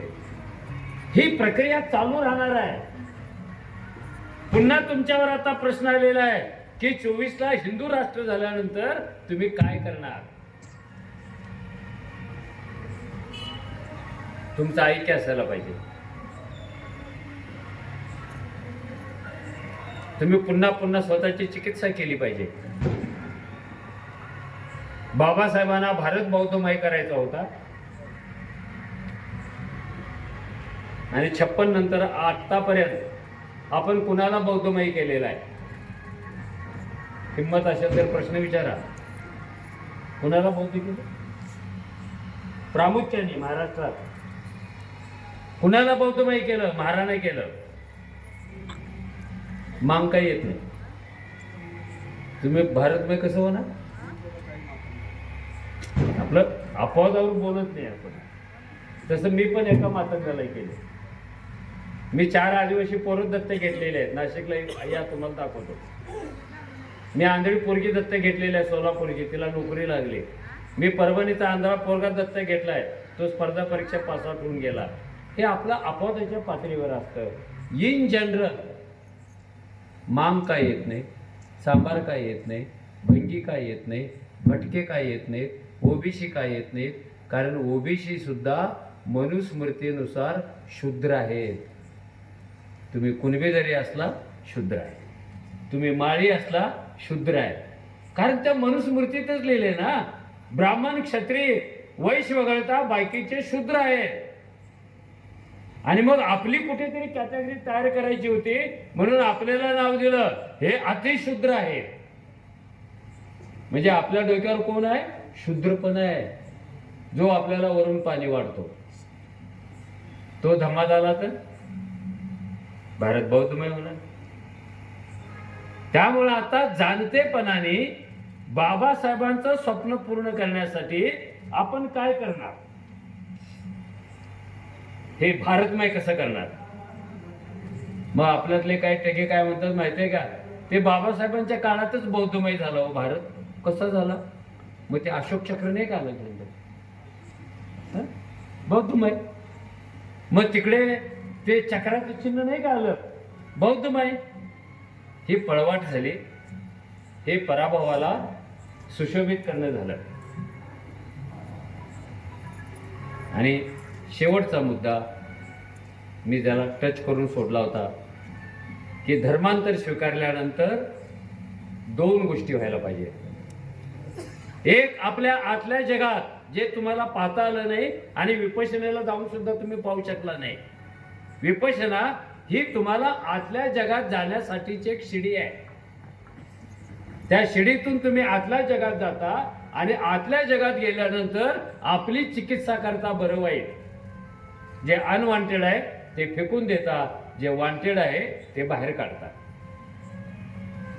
स्वतःची लायकी पण समजून घेता.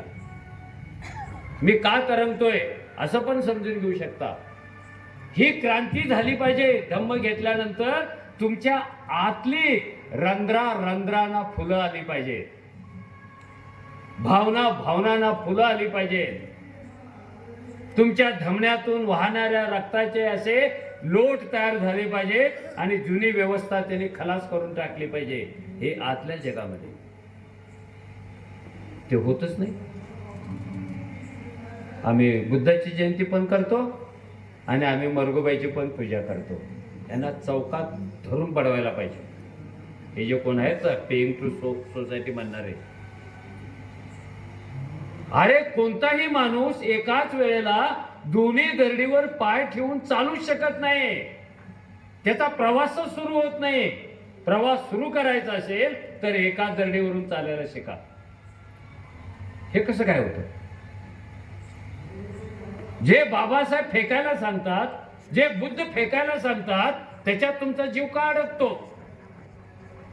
आम्ही गयाला पण जातो आणि सौंदतीला यायला मला पण जातो. आम्ही खीर पण करतो आणि आमुख्याला बोकड पण देतो. आम्ही सेक्युलर आहोत. हा छोटा हा मोठा असं आपल्या मनात काहीच नाही आहे. येलुबाईची परडी घेऊन बाई आली ना, तिला पण मुठभर ज्वारी टाकतो आणि भरते झोळी घेऊन उभा राहायला त्यांना पण धम्मदान करतो. किती भारी होता. हे चीटर आहे, हे दुभंगलेले आहेत, ह्यांचं डिव्हिजन झालेलं आहे. आणि डिव्हिजन झालेला समाज कोणतंही युद्ध जिंकू शकत नाही. युद्ध जिंकायला एकसंध समाज लागतो. वेळ गेलेली नाहीये, शिका. वेळ गेलेली नाही, शिका.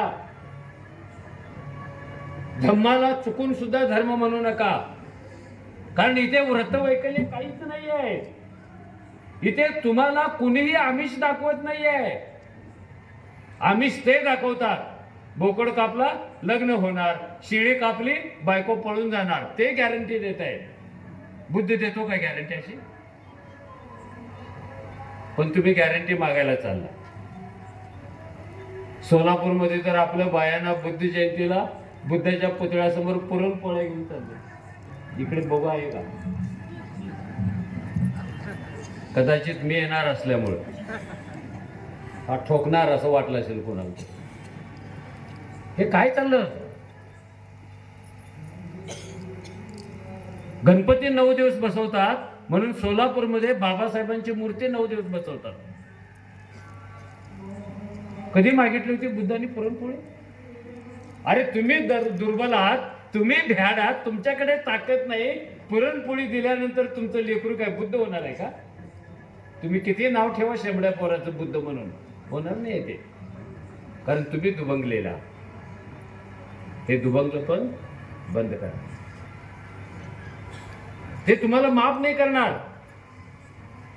हे कसं करता तुम्ही धाडसे? काय काय जोडायला लागला. मी तर काही दिवस बुद्धिस्ट पद्धतीनं होणाऱ्या लग्नाला जायचं बंद केलं होतं. जातच नाही मी. इतकं हिंदुत्वाचं आक्रमण त्याच्यामध्ये मला दिसतं. का? अरे काहीतरी एक ठरवा ना भाऊ, आता वेळ आली. एक तर बुद्धिस्ट व्हा, नाही तर नॉन बुद्धिस्ट राहा.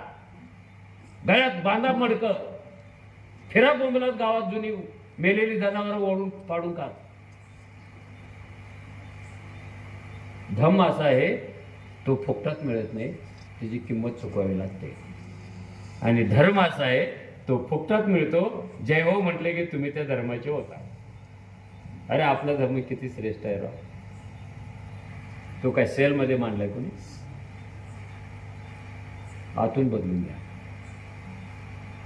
बाहेरून बदला. बाहेर बदलायला वेळ लागला तरी चालेल, पण आत बदलायला वेळ लागू नका. कारण बुद्धानं सांगितलं, जगात अशी कोणतीही गोष्ट नसते की जी मनात जन्माला येण्या अगोदर आपोआप बाहेर जन्माला येते. किती सांगायचं तुम्हाला? का करत नाही आपण मिशनऱ्यासारखं? माझी भंतेच्या विषयी तक्रार आहे. तुम्ही कधीतरी पालीतला आम्हाला मराठी सांगा. आता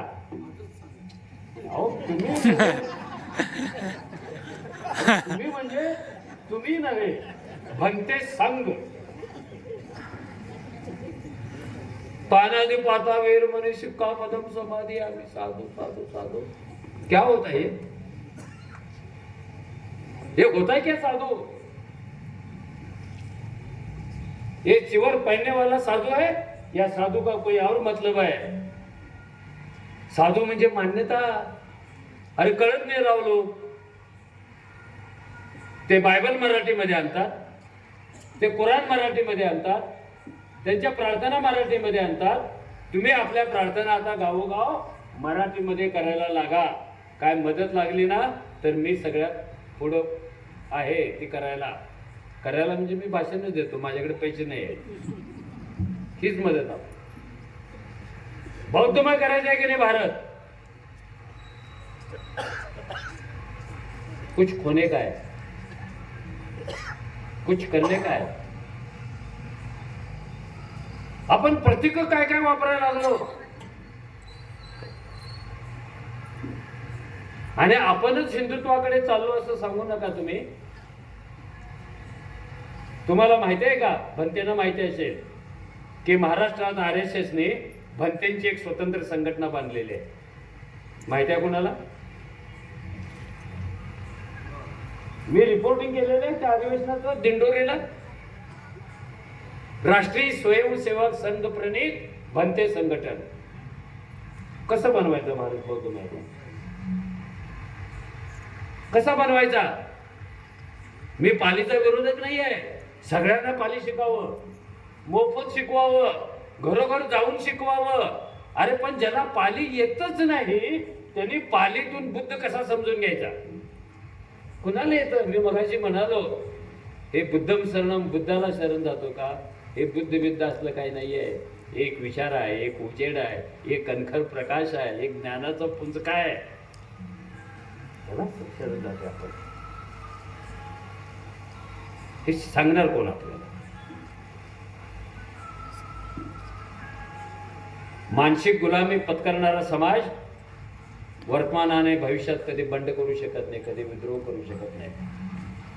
ती गुलामगिरी फेकल्याशिवाय त्याला बंडच करता येत नाही. म्हणून बाबासाहेबांनी ते फेकलं.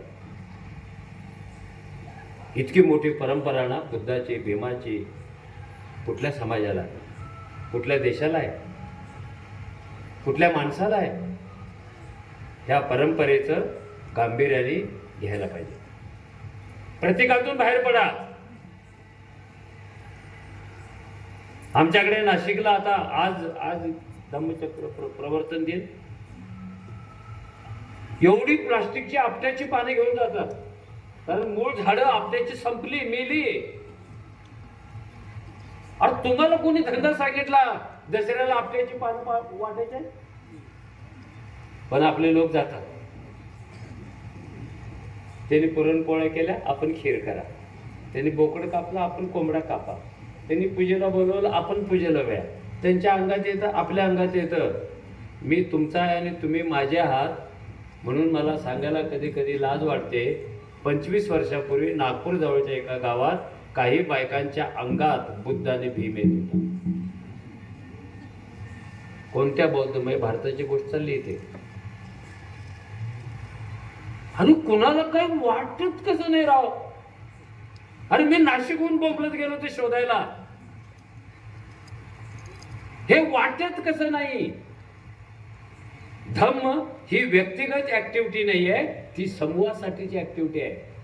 समूह आहे कुठे? किती जीव तोडून सांगायचं तुम्हाला? आणि हे का सांगावं लागतं? तुम्ही मार खाल्ला नाही, तुम्ही भीक मागितली नाही, तुम्ही पाण्यासाठी ओंजळ खाली केली नाही, तुम्ही शाळेच्या बाहेर बसून शिकला नाही.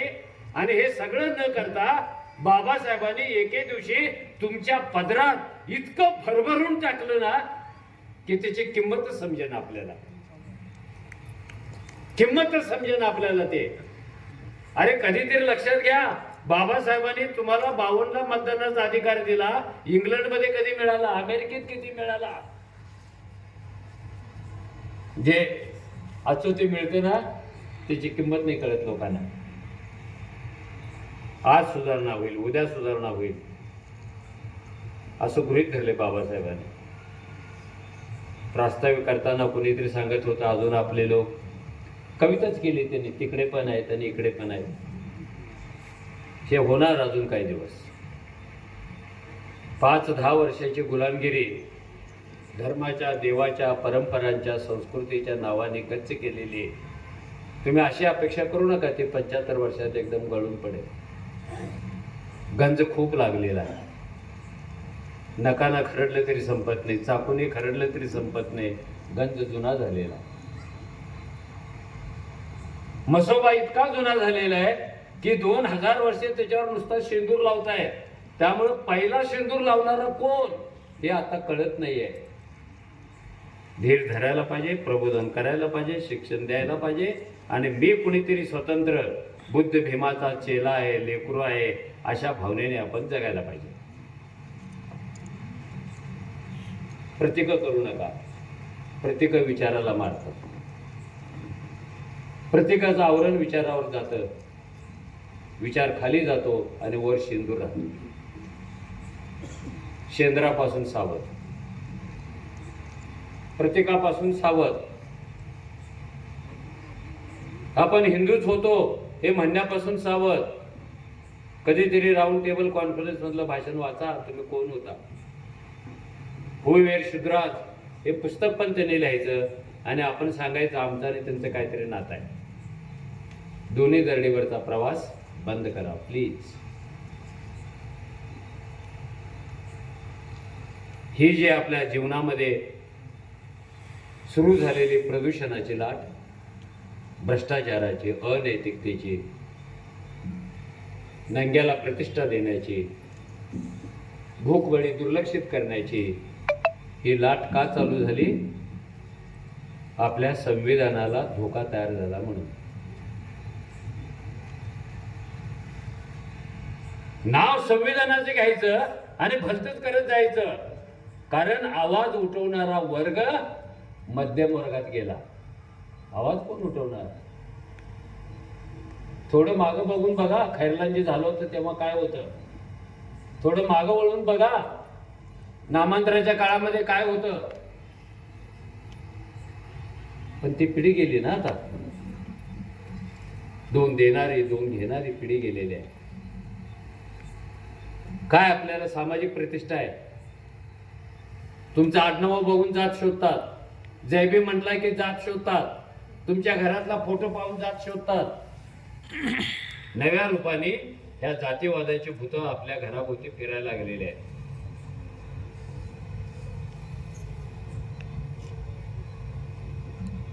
हे पुणे टिकवायचं आहे. हे टिकवायचं पुणे. किती पाकिस्तान नावाचं एक कमलेश्वर नावाच्या लेखकाचं पुस्तक आहे, जमलं तर वाचा. किती पाकिस्तान. त्याच्यातला हा शेवटचा भाग, तो संपला की भाषण संपलं. आणि माझे हात जोडून विनंती आहे, मी बोललो ते तुम्हाला कळत होतं की नाही याचा मला अंदाज नाही आहे. नाही कळलं तर मीच तुमची माफी मागतो. मी बोललो आणि तुम्हाला कळलं कसं नाही. माफ करायचं तुम्ही मला.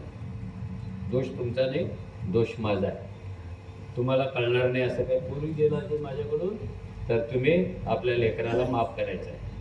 पण ही जी गोष्ट आहे ही तुम्ही ऐकायची आणि ती सांगत सांगत सांगत तिची चेन तयार करायची.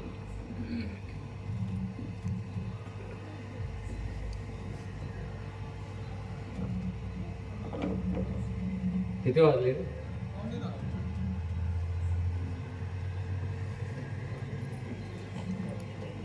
थांबा असं कोणी म्हणतच नाही राव.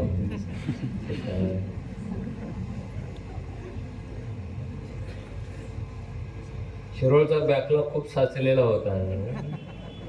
बॅकलॉग ह्याचा पण बॅकलॉग असतोच ना. आणि आई शपथ तुम्ही खूप भारी गेले राहिले. ह्याच्यात सातत्य ठेवणं, ह्याचा परिणाम घेणं आणि ह्याची मुवमेंट करणं, या गोष्टीसाठी असं तुम्हाला लक्ष द्यावं लागेल. असं good beginning, very good beginning. ही काय खूप खूप वर्षापूर्वीची गोष्ट नाहीये. एके दिवशी वयोमानामुळं आंधळा झालेला, अरे थांब ना दादा, याला पण घेऊन जाऊ का रे नाशिकला. सगळं आगाव शिट गाडीत बरोबर.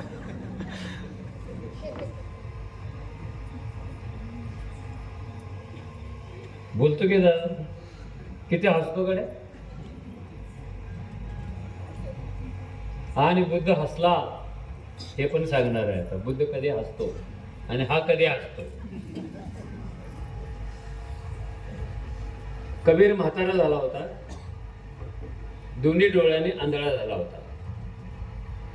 अशा परिस्थितीमध्ये तो एका हातात पेटलेला कंदील आणि दुसऱ्या हातात बोधी वृक्षाचं रोपटे घेऊन एकटाच निघाला होता. समोरून कुणीतरी चार माणसं आली. बहुतेक ते त्या काळातले पत्रकार असतील. पत्रकार ते असतात ज्यांना उत्तर कधीच माहिती नसतात, म्हणून ते प्रश्न विचारत असतात.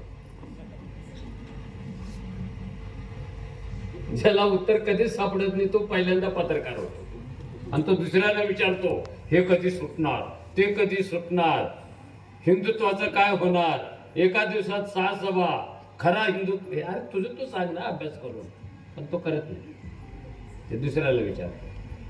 त्यातल्या एका माणसाने कबीराकडे पाहून पहिला प्रश्न विचारला, क्यों भाई कबीरा कहां चले? अरे तुम तो अंधे हो, ये हाथ में लालटीन लेकर कहां चले? आंधळा माणूस आहे राव आणि हातात कंदील घेऊन चालला, काय येडच्या पाय. कबीराने पहिलं उत्तर दिलं, मी हा जो कंदील घेतलेला आहे तो माझ्यासाठी नाही घेतला, कारण आंधळा माणूस जगात कधीच अपघात करत नाही. ज्याला 2 डोळे असतात, ज्याला दिसतं तोच अपघात करतो, आणि त्याच्या हातून अपघात होऊ नये म्हणून कंदील. काय भारी उत्तर आहे. कबीर बाबासाहेबांचे महागुरु आहेत म्हणून आणलाय ती. मग म्हणाले, निकले का? अरे चालला कुठे तू? तो म्हणाला, मैं उधर चला. उधर बोट केलं, उधर चला. दुसऱ्या पत्रकाराने प्रश्न विचारला, उधर क्या है भैया कबीरा, क्या है उधर? कबीर म्हणाला, आपको पता नहीं? अरे उधर तो पोखरण आहे. पोखरण माहिती आहे ना, जिथे भारताने पहिल्यांदा अणुस्फोट केला, अणुचाचणी केली. तो पोखरण की तरफ क्यों? जगात जिथे जिथे अणुस्फोट होतो, ते स्फोट झालेली हजारो लाखो एकराची जागा कायमसाठी वांझ होते. पृथ्वीचं, जमिनीचं, शेताचं गर्भाशय करपून त्याची राख चिंध्या चिंध्या होतात, तिथे काहीच उगवत नाही. तिसऱ्याने विचारलं, तो ये पेड़ का पौधा क्यों ले जा रहे हो? बुद्ध पिंपळाच्या झाडाखाली बसला होता, माहिती आहे ना. आपण ज्ञान प्राप्ती झाल्या झाल्या बोधी वृक्षाचं, त्या पिंपळाचं नाव बदललं, बोधी वृक्ष. त्या बोधी वृक्षाला पण बोध झाला. फार इंटरेस्टिंग आहे. बुद्धाने ज्याला ज्याला हात लावला ना, त्याचं सगळं सोनं झालेलं आहे, उजळलेलं आहे. ते ज्याची ज्याची सावली ज्याच्यावर पडली, त्याचं सगळं सोनं झालेलं आहे. हे बोधी वृक्षाचं रोपटे घेऊन तू तिकडे का चालला?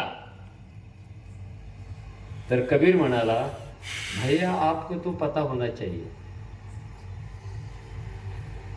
अणुस्फोटानंतर ती सगळीच्या सगळी जमीन कायमस्वरूपी वांझ होते. काँग्रेसचं गवत सुद्धा तिथे उगवत नाही.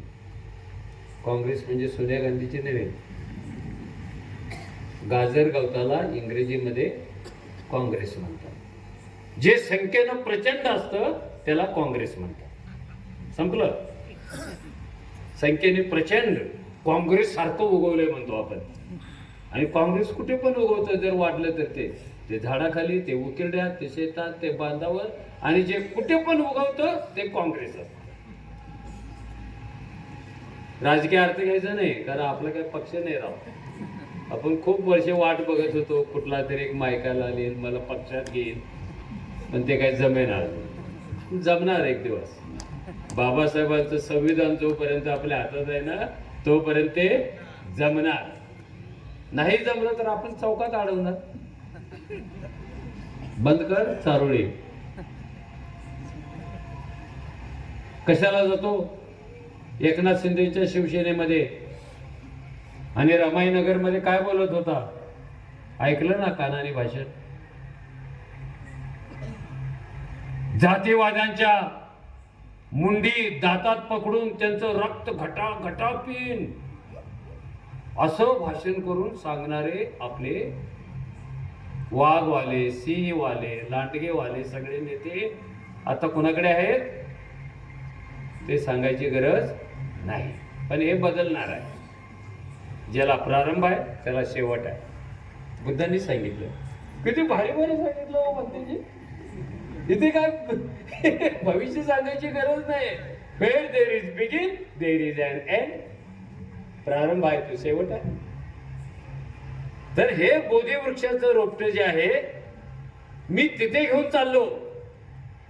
ते म्हणाले क्यों? आणि मग कबीराने सांगितलं, हे जे बोधी वृक्षाचं झाड असतं, जे वृक्ष असतो, तो जगातला सगळ्यात सामर्थ्यवान झाड असतं. ते जगातलं असं एकमेव झाड असतं की त्याच्या अंगा खांद्यावर असंख्य जीव घरटे बांधून मुक्कामासाठी येतात. कितीही वादळे येऊ दे, कितीही उन्हाळे येऊ दे, बोधी वृक्षावरचं घरट कधी वाऱ्याने हलून खाली पडत नाही, ते पडणार नाही याची गॅरंटी त्या पक्ष्यांना असते. म्हणून मुंगीपासून सापापर्यंत, फुलपाखरापासून गिधाडापर्यंत, अजून कुणापासून तरी घारीपर्यंत एक प्रचंड मोठं जग बोधी वृक्षाच्या खांद्यावर वर्षानुवर्षे जगत आलेलं आहे. नंबर 2, ते असं एकमेव झाड आहे त्याच्या इतका माणसाला प्रचंड प्राणवायू अन्य कोणतेही झाड देत नाही. तिसरं एक कारण आहे, बोधी हे असं एक झाड आहे की त्याची मुळं आपल्याला मोजता येणार नाही एवढ्या मीटरमध्ये, किलोमीटरमध्ये खोल जातात. आणि जेवढी खोल जातात तेवढीच ती पुढे रुंद जातात.